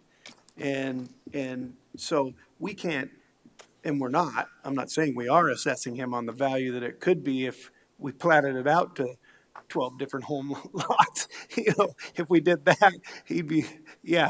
So anyway, Anything, you're telling me, that anything that's around there in ag, that's on that road, that's around that area, is still 5,728.4? if it's being used as to run your cattle Am I right? on, that's what it's worth. Are the rest of those lands that are You on know, this No different area than the if you we know, same? were to Deb, assess a piece of Deborah, property in you Rapid know Valley that that had I corn heard you on it. folks talking here before, and it was pleasing to me to hear you talk about revenue in relationship to the valuations on real estate. Right. And I would hearken back to when Adelstein was trying to sell his people in Rapid City here about his property, that he got up and he had a big spiel over at the library, and it was a press conference type thing. And he got up and he said that he expected to pay about 2% of his gross for property taxes. And I said, Stanley, gosh, us Aggies, we've been just plumb tickled to death to that, because most generally, on the income that we can generate from this type of property, regardless for ag purposes, is running more like 10 to 15% of our gross, and maybe more at times. And I can prove it. So the ag land, I spent years trying to get the state to develop a so much per use income factor. When I was a commissioner, the only land that I knew about that took it to court was on Bacon Park. And that was when the judge said, you've got to use the income basis for this piece of property in order to determine valuation. And when you use, I've always said there's no fair tax that all taxes have to be paid from income. And more specific than that, that has to be paid from profit. And there's years in agriculture when there's no profit even. And we're headed into one right now. So the leases that I could get last year, I'm probably not going to be able to get this year, in all fairness, because the price of cattle went in the gutter. Right. And so in good consciousness, I'm going to probably have to offer that lad a cheaper rate than he paid last year. They can pay more when the value is up, and they can't stand it when it goes down. And Madam that's the Chair. situation with all of us in whatever business we're in. I appreciate that, but there's no way. I had a thing here, and I'll be dang, I thought I put it in here, Well, Leo, let us take this last property. It was 5-8. that if you would, 546. like if Audrey's 156 acres up there, Yep. and this piece of junk property here, of course, that barn, he raised the value on that account of that lean-to about $1,000 or something, and that lean-to has no purpose at all right now. Madam Chair, We do have a motion on the floor. Do we have more discussion? my only discussion would be is how we arrived at the 28.4. If we're using the same methodology that we did for the parcel that we assessed for 24.6 and the parcel that we assessed for 5,700, then I'm okay with it if we're using the same methodology. That is correct. And like Leo said, there is crop rated soil on this parcel, and we have adjusted it already to the pasture rating. How come it's different on Audrey's land and the one down on there? They're different soil types. No, they're not. They're Okay, not. They're we do identical. have a motion on the floor. Any other discussion? One more piece of discussion. Santo? Quite often, we as a commission, especially when we talk about mining, for example, or logging, for example, of preserving the integrity of the Black Hills and the beauty of the Black Hills. And people like Leo, through doing what he's doing, running cattle, maybe in the middle of town, who cares? Rather than, I'm going to say, giving in to the developers, he's preserving the integrity of what we love about living here. And if we continue, and I'm not in disagreement about how Joe, because he's adjusted for that crop rated. And so if he's adjusted for it, I'm okay with that. But if we keep raising these rates, what it's going to do is it's going to force families like Leo's family. You've done it already. You've done it already. I understand. To develop it, and then we're not going to have any of that. You're not going to be able to drive 3.5 minutes out of Rapid City and see a beautiful canyon and trees. It's all going to be houses. I'm telling you, because I watched it happen in Spokane, Washington, you don't want that to happen here. We really don't. Thank you. We do have a motion on the floor, guys. There's no justification for having that cropland designation. All in favor, say aye. Aye. All opposed? Nay. 1 no. Thank you. Thank you, Leo. for nothing. Okay, so if we all said nay, then we're not Were following those state on? statute. I'm These other And he got sold land. He got $12,000. Got to adjourn. Make a motion to adjourn. Second. Yeah. Aye. Aye. Motion carries.